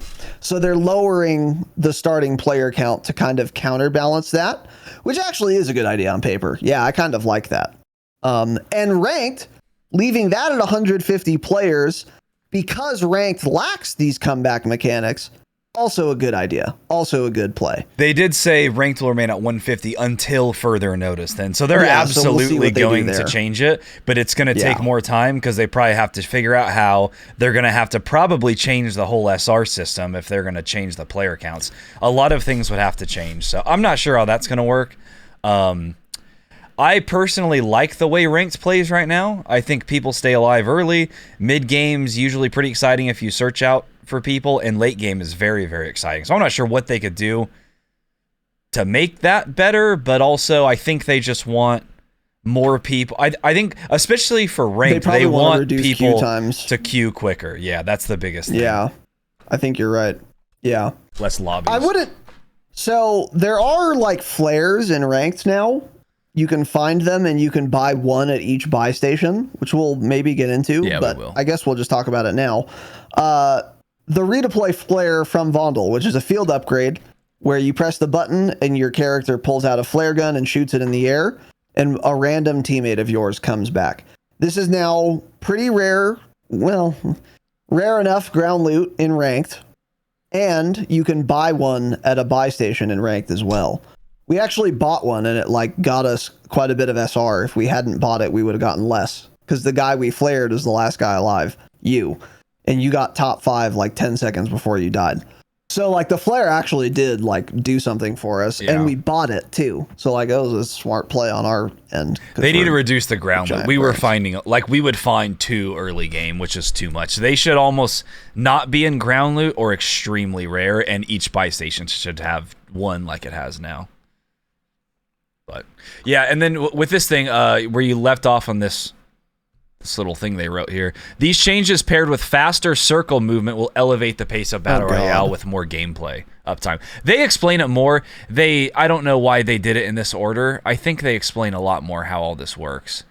Okay. Yeah, they did. They should have put this at the bottom, but yeah. Okay.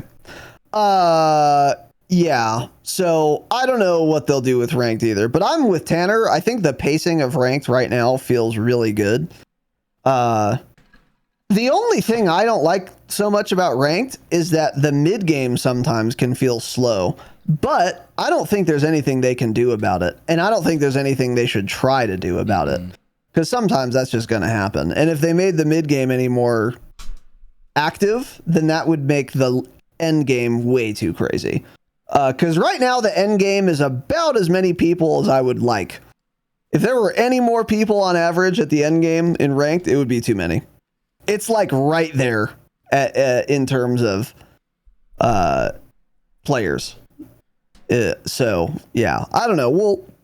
keep you guys posted. But Yeah. don't play pubs Moz anyway. But yeah, I can't don't believe hate that people are change. doing that. Yeah. Anyway, new features on Moz and Ashika. They added the favorite supply boxes, which were on Vondel only. That's really good. They added the reinforcement flare field upgrade we talked about. That's good. The portable redeploy drone. That's bad because it's dog shit. They improved it. It's a little better. Is it? Yeah, they'll talk about it. Interesting. Okay. The signals intelligence contract. I still don't know what that does. The occupation scan public event, which is not in ranked, thank God, but that's a shame they added that. The high stakes public event, which is like those crates that drop that give like XP or something. And the TAV vehicle, which I guess is that amphibious one, right? Correct, yeah. So most of these I don't really care about, but favorite supply boxes on Ashika is good. The flares on Ashika and Moz is good. And maybe the portable redeploy drone, if it's worth using now, is good too. So yeah, I'll take that. But anyway, moving on. Yeah, the MRAP's coming in season. Oh, it is not in, but it's not in ranked anyway, so we wouldn't have seen it. And it will be disabled in solos and ranked play. Good call. Don't add it at all, but if you're going to, don't let them be in solos. Yeah, and ranked. they added this, I guess, for the 200 people worldwide that are playing pubs, mods, pubs, fucking duos, yeah, trios, exactly. or quads, yeah, okay. Yeah. So anyway, dirt bike, don't care. Buy station. Locations on Moz have been refreshed to provide new combat scenarios and strategies. The limited stock row now contains new items. 1 flare per buy for $5,000. A little cheap, but 1 flare only is good. The balloon, the portable balloon, 2 per buy, $2,000. Interesting. Oh, 2 it's cheap as self-reses shit. per buy for $4,000. I think those were unlimited before. And maybe they should be limited. They were not unlimited before. They were also limited like the durable was. Because it What was always changed? one The person. price? I think they may have had... No, it was still 2 before. No, it contains new. Well, they could be lying, but Well, they are, because it contain also had new durable items. gas masks. They're just lying, yeah.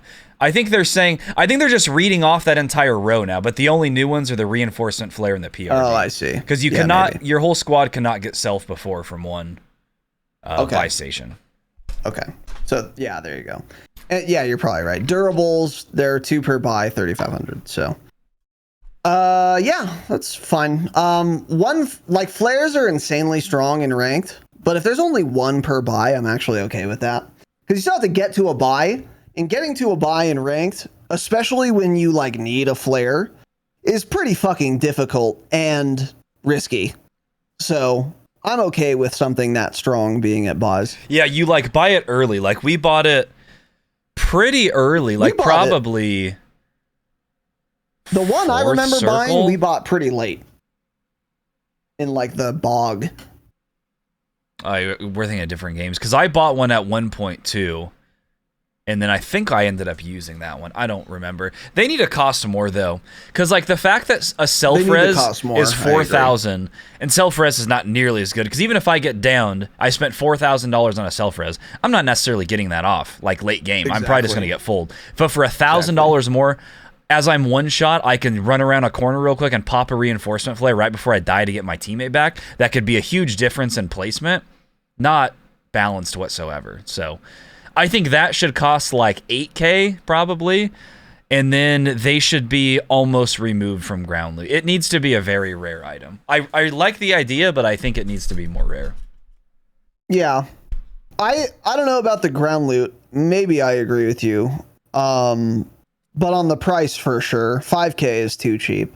Don't It forget. should be 1 per buy, and it should be more expensive. Yeah, definitely. Don't forget, as 5K another is, reminder too, these can spawn in regular chests, I believe, but also they spawn in medicine cabinets in the med boxes and bathrooms. So more reasons to check it now. Those before weren't necessarily always worth going out of your way to check on Moz. They were in like Vondel to get when the event was going on. You can get the Temp V, you can get self-res, you could get the revive And the pistol, flare. and then you can get the flare. So now that gives you another reason to check it. You can find all that same stuff in rank too. It's just now more reasons to loot that.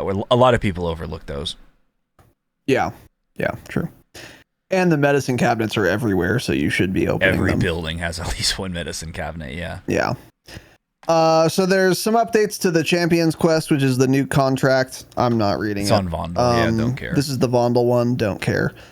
All maps and modes. Bomb Squad will now protect against death from explosive equipment stuck directly to the player when fully armored. They already wrote that, I guess, so cool.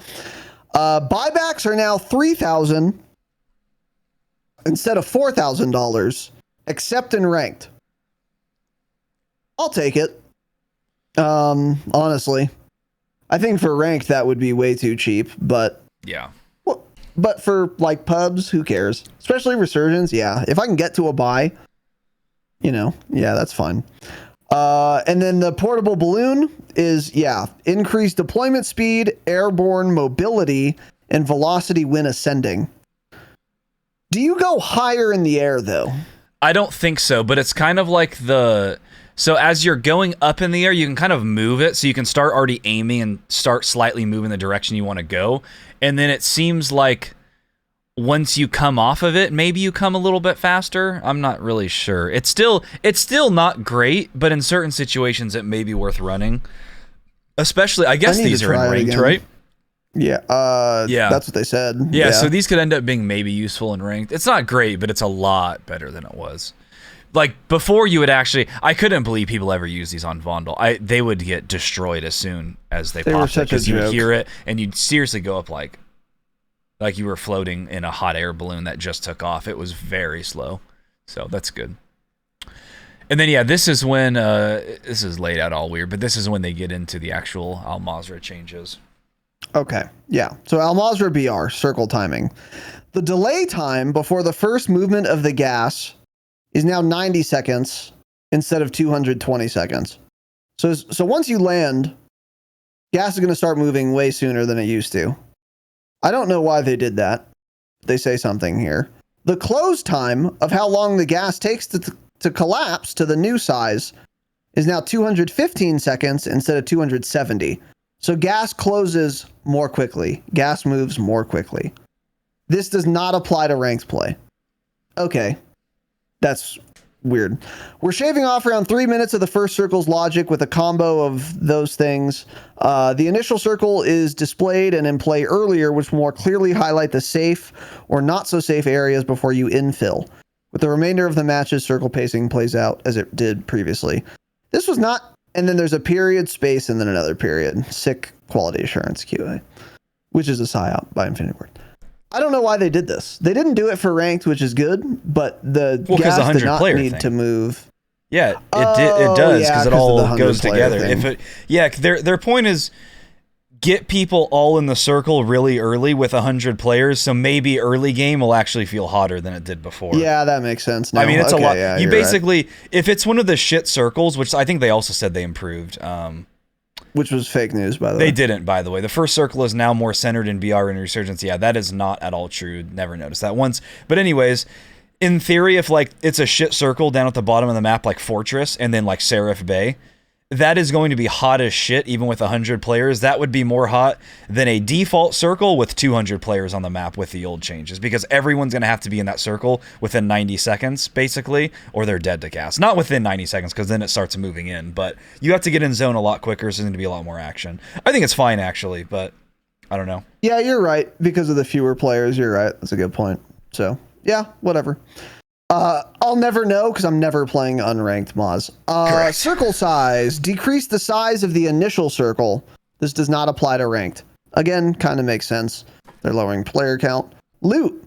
Increase spawn rate of the following items. Gulag tokens, redeploy packs, and reinforcement flares. The Ted Timmy Timmons special. Again, don't care because I only play ranked. But yeah, this is not great, but they're lowering the player count. I don't know, whatever. Eventually, regular pubs BR on Moz is going to be a clown fiesta. We're already getting pretty goddamn close, but we're not 100% there yet. I don't think there's going to be more dog shit trash. Vondel circle placement. The first circle is now more centered in BR and Resurgence. On Vondel, this might be true. Actually, not sure. But it does seem like the Vondel circles have been pretty good. I like one of my first games yesterday, or when I was playing with randoms, the circle was like the castle one, where it's like just all castle. Really? They seem exactly the same. If they didn't put this in the patch notes, I would never think for a second they made a change. So it's probably not true. They also decreased the fog, by the way. Yeah. Vondel. Reinforcement flare improvements. Players will now get their flare refunded if it fails to deploy. I guess it was possible to consume the flare and no one on your team respawn before. That never happened to me before. Yeah, I never had that issue. I never heard of that. But if it does happen, you should get it refunded, so that's good. It now prioritizes players who are still connected to the match. Oh, did it not do that before? So it was redeploying people before that weren't actually in the match. Smart. Good job that you guys fixed that. Yeah, really great sick work. game. There is a QA team totally for sure. Ted hasn't taken a day off since Christmas, by the way. So yeah. So UI BR win streak tracker. There's now a win streak tracker on the menu to display your progress toward a champion's quest. That's cool. Oh, that's nice. I mean, everyone. I didn't realize that was ever has in. Already done it, but I never even thought about that. It doesn't actually give you a tracker. You don't even know what you're on. That's kind of funny. Yeah. So that's a good change. Yeah. But yeah, again, literally everyone who's ever done that quest has already done it by now, so they don't care. So total ammo count now shows up just like with plates. So if you have 100 plates total, it'll actually say 100 instead of 6, even though there are another 12 in your backpack. That's good. It's doing the same for ammo now, and this does appear to actually work, which is a very nice change as well. Yeah, it's nice to just look down and see I have 300 AR rounds. I'm like, oh, great. I don't need to worry about anything. Exactly. Yes. Less this is a really good change. Backpack. Yeah, because there are times where it says 210 spare AR ammo, and you just didn't know if you had that extra stack in the backpack that you want or not. Yeah. Now you do. Very good change. And then total squad cash. They did it. Day 1 ship. Season 5. They did it, baby. Woo! Season 5. They figured it out. They figured out the quick maths. It has been 9 months, but finally, they've added a simple calculator to their video game that we had in the last video game, Warzone 1, where you see the combined total of how much cash your squad has. Obviously, good change. Day 1 shit, but we finally got it. Anyway, Warzone Ranked. Season 5 brings new rewards. We're not going over those. Although we might go over a few of them. So let's see. So there are some new things in Ranked. The TAV, the amphibious vehicle, and the dirt bike are now in Ranked. The Signals Intelligence contract, the portable balloons, and the reinforcement flares. These are all in Ranked now. I think I'm okay with all of this. I don't know what the Sig Int contract does. No one does contracts in Ranked, so who cares? But everything else I'm cool with. I think is fine. The biggest thing by far is the reinforcement flare. Potentially portable balloons, if they continue to make them better, that would be really relevant in Ranked. But the reinforcement flare is like the most important, impactful thing, I would say, that got added to Ranked. And again, like we literally gained more SR in a match yesterday than we would have gained if you couldn't buy a reinforcement flare. Because we like thought to buy one pretty late, and then we actually used it, and that actually got us higher placement than we would have gotten. So, yeah, we've already talked about what we would change about the flare, but overall, it's not like game breaking. There aren't like so many that it's a joke or whatever, so it's pretty good. And then, yeah, there's no MRAP, there's no occupation scan or high stakes public events. There are no favorite supply boxes in Ranked either, which is definitely a good thing. And then the restrictions on weapons are the same as they were before. And here's some interesting stuff. Final placement SR has been changed. The updated placement is as follows. Top 40, you get 15 SR for being top 40, so 50th percentile, instead of 10. Top 30, you get 30 SR instead of 20. This trend continues. You get more placement SR at every step than you used to. And if you win, you now get 150 SR instead of just 100. So for every placement SR you could have gotten before, you now get more placement SR at those steps. Yeah. In addition, I think they added this. Top 2. So second place, you now get 125 SR instead of 80. And top 3, you now get 100 instead of 60. Yeah, so third place now is getting the same amount of SR you would get for winning a match last season. Yeah. This is a good change. Yeah. I think this helps with all the bullshit of tapping people too. If you're doing well and winning, maybe worry about that a little less.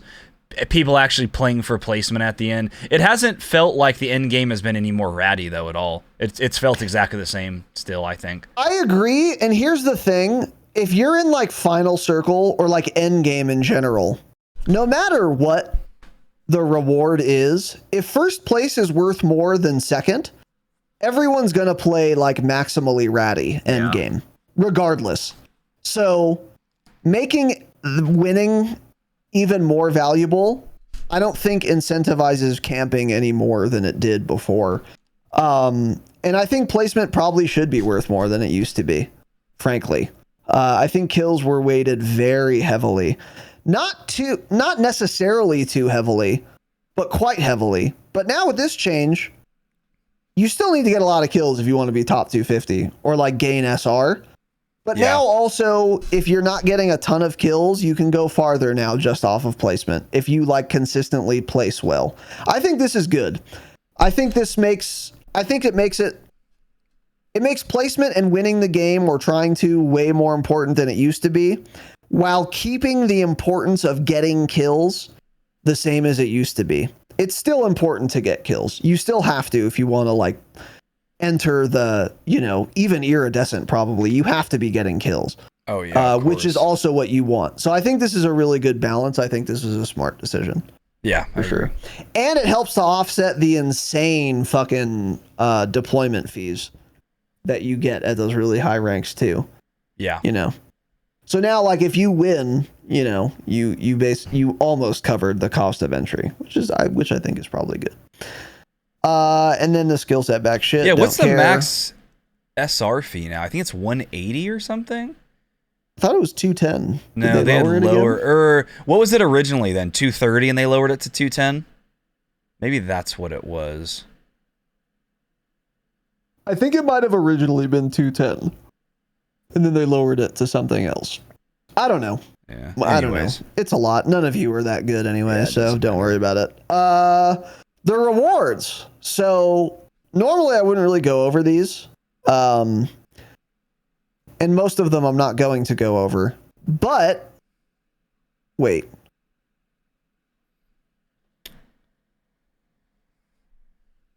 Hold on, I'm reading 1 second.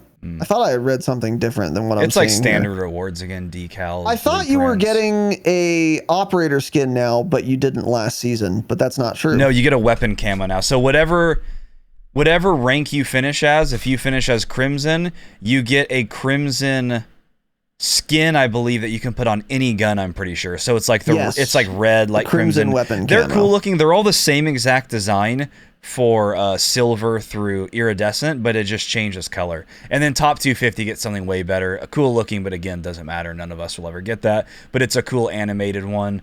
It actually kind of looks like they want me to enter my birth date to watch a video. So that's what I was thinking. Before, you did not get a unique weapon camo for gold or platinum or diamond. Now you do. Yeah. That's the change with Season 5.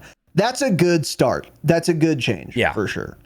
So it's like a little animated thing here at school. It kind of looks like that weird white gold. I think it was like a bug thing we had in Warzone 1. That's dope, dude. It's really cool looking, but of course none of us will It looks like a snakeskin pattern, the gold and black part. Yep. And it's moving. That's a fucking cool skin for top 250. None of you will ever get it. Yeah. But it looks very cool, which it should. You should get a dope reward. Yeah, and then if you're a silver shitter or a bronze shitter, you get a emblem. Yeah. Yeah, don't be bronze or silver. But yeah, if you get gold, platinum, diamond, crimson, or iridescent, you get a weapon camo associated with that, which you didn't get for Season 4, which is good. Hidden patch note. Many top 250 players just didn't get their top 250 rewards for Season 4, which was funny. Yeah, they tweeted about it. Yeah. I have it in the notes. Yeah, I think I didn't get my rewards either. So they also tweeted about that a lot of rewards just they're looking into it. So they're not there Thanks, yet. IW. So anyway, Okay. And then you get a unique reward if you're number 1 of the top 250 as well. One of a kind calling card and emblem. Which is cool. So there you go. Okay, let's see. And then bug fixes, they probably don't matter. Let's pick one at random. Fixed an issue that caused perk package icons to load with significant delay in buy stations. Got it. Dude, this is the most relevant patch note I've ever actually seen. This is the only bug fix I have ever read, and I know about this issue. Fixed an issue that caused train sounds to be silent or cut off around the map. The train was silent on Moz. Wow, they did it. I remember you explicitly talked about that. They absolutely did it. Helicopters are still silent. You'll get landed on if you're not looking at your mini-map because you don't realize they don't make sound, but well, let's be clear. They said they fixed the train audio. We don't know if that's true. Very good stuff, man. So if that's true, that's good because, yeah, trains would just be silent. Yeah. And that might still be true because just because they said they fixed it does not mean that's actually true. Infinity Ward can and will, and every single time they say anything does, in fact, go on the internet and tell lies. Is this one of them? We don't know yet. If you guys have heard trains, let us know. Next section's DMZ. I don't care. I'm not reading any of it. There are a lot of changes to DMZ. It all sounds good for the mode, but we haven't played the mode in so long. At this point, we're so out of touch, we wouldn't even know if something is actually good or bad. So we'll do a DMZ episode at some point in the future. There's so many maps and shit now. It does look much improved from the last time we played it, but I have to be really fucking bored of Ranked or Resurgence to want to play it. That's the issue. Exactly. We will play DMZ at some point in the future, and when we do, we will talk about all this shit and everything else that had been added up to that point. But for now, we're not talking about it. There isn't that much here, by the way, but we're going to skip it anyway. So we covered the broad strokes in the roadmap regardless. So anyway, that's that for the patch notes. So overall, you know, I don't know. It's fine, I guess. Overall, it doesn't feel like a new season yet. I think because the event hasn't happened, nothing feels special. There weren't that many actual changes. And because the new guns aren't relevant. The new guns aren't relevant. The new multiplayer maps don't matter because multiplayer COD is dead. Not that there's anything wrong with it. There's also no major issues with this update at all. There's really nothing wrong with it. There's pretty much nothing to complain about. It's just also so far uninteresting. But the big thing is going to be when we get the reveal, which we'll talk a little bit more about in a minute here, the leaked reveal date, Season Reloaded. That's probably when things will actually get exciting this season. But so far right now, it feels like you just bought Black Cell for a new bundle and you're playing Season 4 still almost. Nothing big changed. We don't have the new map yet. Once all that comes, it'll feel good, but yeah, it's kind of dull I kind of agree. I agree. So what I'm most looking forward to now is for Sim or True Game Data to actually give us weapon stats. And then, you know, and see where the meta settles, you know. Looks like it pretty much is settled, but maybe something will change. But anyway, we have a couple other things here. A couple patch notes. So Call of Duty Updates has actually been tweeting. We're investigating an issue causing players to unintentionally acquire night vision goggles in BR. So some people were enabling night vision in Ranked, which is funny. But this is, and it was the same button as like open backpack. So every streamer you'd be watching, really? It seemed to mostly be controller players. However, their binds are set up. Every time you see them open their backpack, they would turn on, goggles off. So yeah, that's being looked into. Yeah, and then Ranked play. This is for MW2. They said looking into issues, people didn't get their end of season rewards. Warzone, DMZ players being unable to unlock certain weapons via successful exfil. Something from Ricochet. In the last 24 hours, new detections directly targeting cheat developers at the source has led to over 14,000 account bans for cheating and hacking in Modern Warfare 2 and Warzone. This was like last week, actually, right after the Thursday pod, I think. Okay. More from Ricochet. Starting in Season 5, the kill feed will notify lobbies when Team Ricochet and its systems have removed a problem player from the game. That's cool. I like that. It says problem player, which makes me think also it'll show if someone gets essentially shadow banned. And some shitter's gonna be like, this guy's fucking hacking. That's just Aiden or someone who's not hacking, and then they're gonna get shadow banned. They're gonna be like, I knew it. Aiden officially caught cheating for the 100th time by Bad Boy Beeman. It's official. He's been caught cheating. But yeah, this is cool that it tells people. We get kicked out. Yeah, it's cute. Yeah, I like it. It's cute. And then there was an update for the 2009 version of Modern Warfare 2 on Steam. It was patched to address a recent issue and is now back online. Maybe something to do with like getting hacked when you open the game or something. So that's cool, I guess, if you're playing that. Grow up though. It's never going to be what you think it is. Yeah. Yeah. Or that's not COD 4. That's MW 2. It's like, yeah. It's like COD 7. Anyways. Yeah.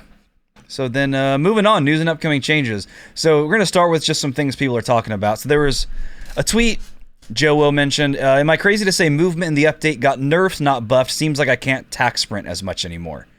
So there's something wrong with it for sure. Some people think it doesn't last as long.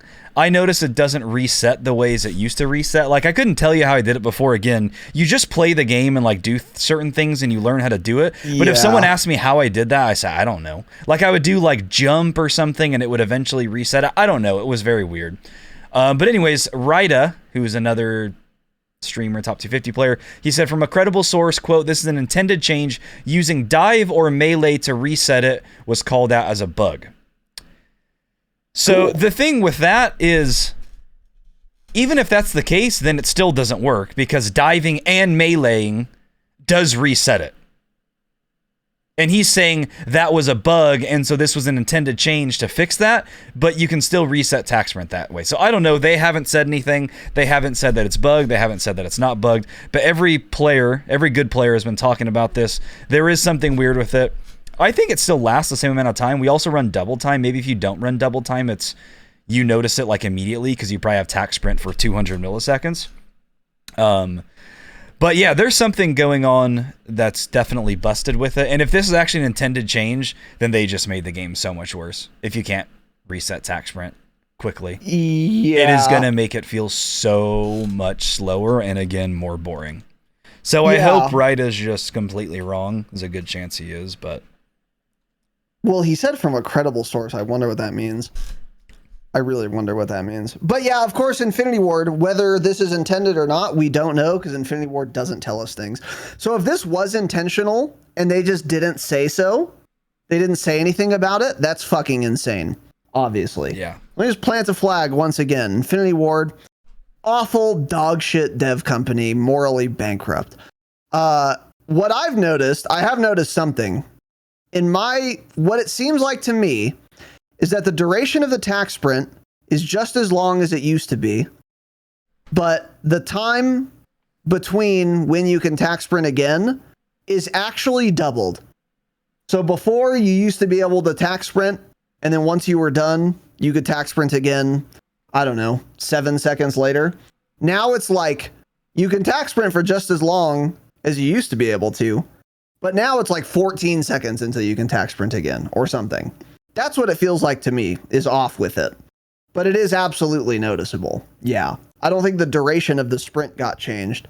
At least that's not what it feels like to me. What it feels like to me is like, holy shit, this should be done by now. I should be able to tack sprint again now. But I can't. So maybe what was happening was dive and melee were actually lowering the cooldown of tack sprint, and they weren't supposed to be. And now they just don't.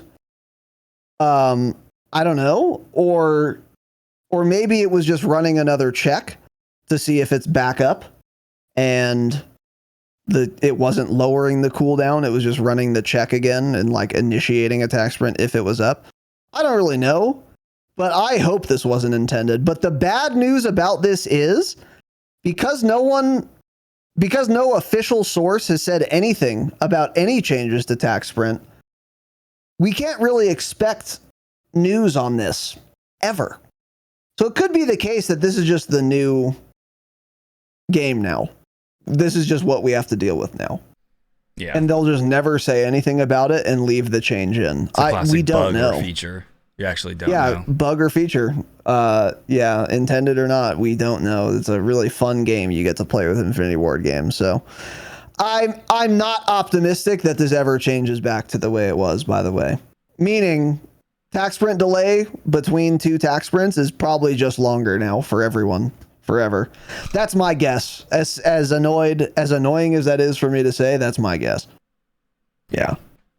So I don't know, but yeah, so that was a hot topic. Another thing, the tactical Brit, the guy who didn't deserve to qualify for the World Series of Warzone LAN, but did because he won one match after being in 40th place the rest of the tournament, he started spreading a fake news rumor online that was saying aim assist got nerfed.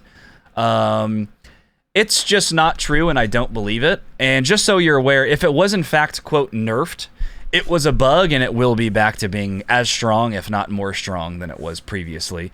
A lot of really good players were saying, I haven't seen or heard a single like top 250 player think this is an issue. Again, as I said before, he's not the best player in the world.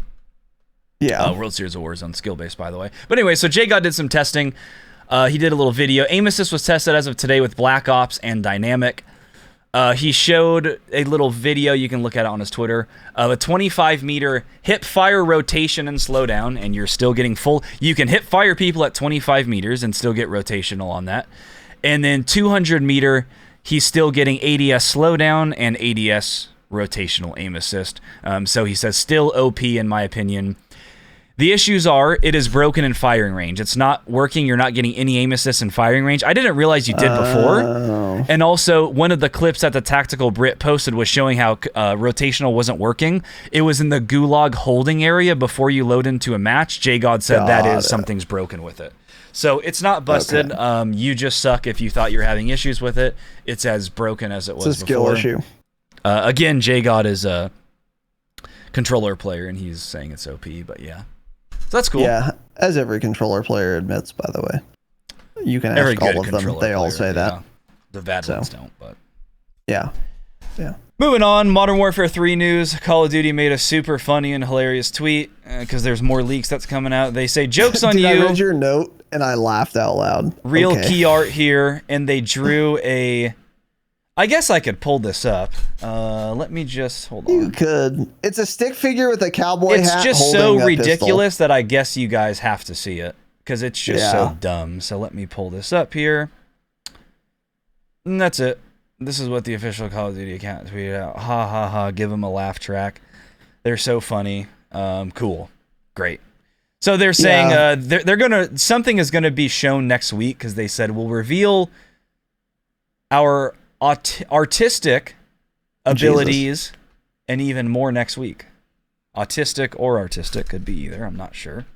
But yeah, I don't know what that means, if they're actually going to make another dumb drawing next week or if they're going to reveal like actual great question. I think it implies there's going to be a real thing next week. I think that's the news item here. Although, who knows? Call of Duty is not super clear ever. But I would say probably expect something next week. Yeah. Terrible, miserable joke, though. I agree with you, Jakin. I think it's funny if they have funny troll tweets, but they're not funny troll tweets when they're not funny.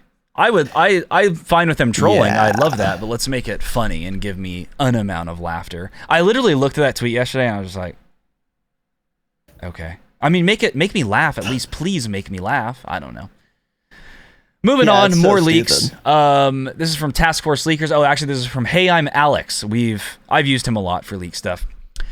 In the files, there is something that says, don't miss the worldwide reveal of Modern Warfare 3, August 17th in Warzone. I need to correct myself. Whoa. This was not in the files. This is a screenshot that he was able to obtain somehow.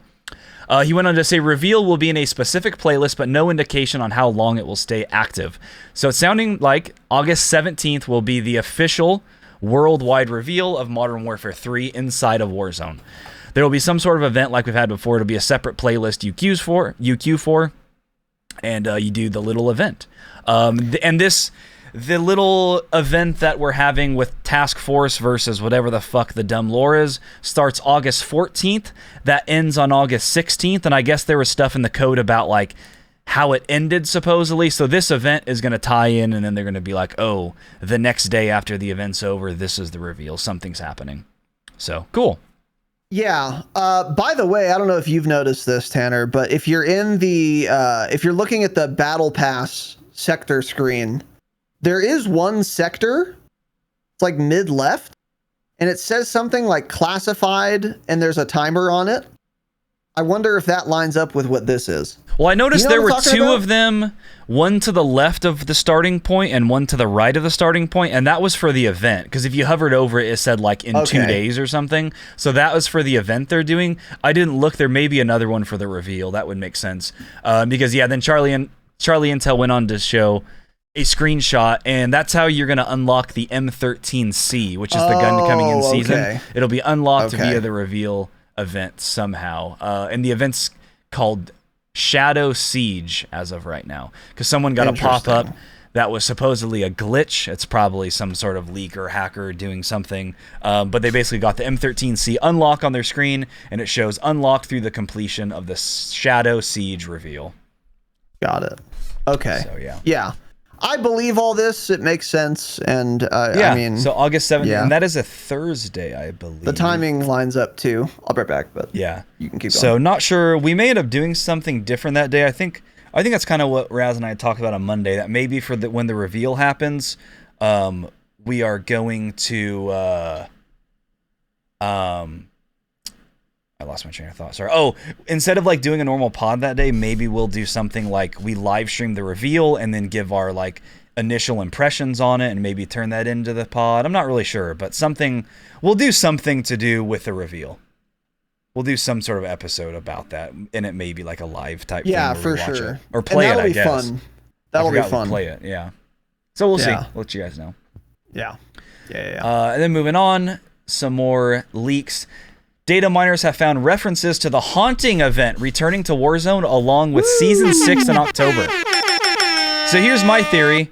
Why did night vision goggles randomly get put into Battle Royale on accident? Because of that event. Stuff gets put into the game before the events. That's how this always works. That's why the day Season 5 comes out, the leakers show every single operator that's coming in that season because they get access to the files. This is what always happens. So there's no way this is a mistake. It's that for sure is coming. Also, as we saw in those previous screenshots, the MW3 reveal event was a different time of day. It was like darker, it was red, there were different screenshots with that. So maybe that event too will be something that uses night vision goggles, but that's why that bug was introduced. I can almost guarantee that. That makes sense too. Yeah.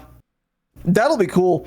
The Haunting was so goddamn fun. I know it's an LTM and we don't really care about LTMs, but when they're really fun like that Halloween one was, man, that's cool. I would like to play that for a day. That would be fun. So I hope they do well. Yeah.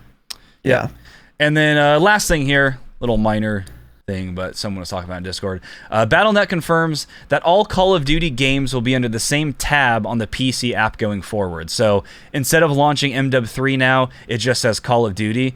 So that goes to show when future games come out, there's going to be like just one COD launcher like we have now. Like you can open up what I think is Warzone right now, and it gives me the option to launch Vanguard or I guess Cold War too, right? Can you launch Cold War through that? I actually don't know. I'm not sure, but you can launch like Vanguard through it and whatnot. So going forward, they can all be played on the same tab. This should make deploying the battlefield even more straightforward, so you and your squad can worry less about where you launch and more about scoring your next victory. I wish I did not just read that. So Vanguard, Black Ops Cold War, Modern Warfare, and Black Ops 4 will continue to be accessed separately on the favorites bar. Yeah. Okay, so this is just this and going forward. Got it. Yeah. But yeah. Nothing Cool. real important there, but people were asking about why the logo changed. They thought it was like some Black Helicopters theory. Yeah, this makes sense. It's also going to make it easier for them to release MW3 and sell it for $70, and when it's the same fucking game, people are, I don't know, maybe think less about it. Because like, oh, well, it's all Call of Duty, right? Like some kind of psyop. I wouldn't be surprised. Yeah. But yeah, I don't know. There's no big fucking grand conspiracy surrounding this. This is the reason.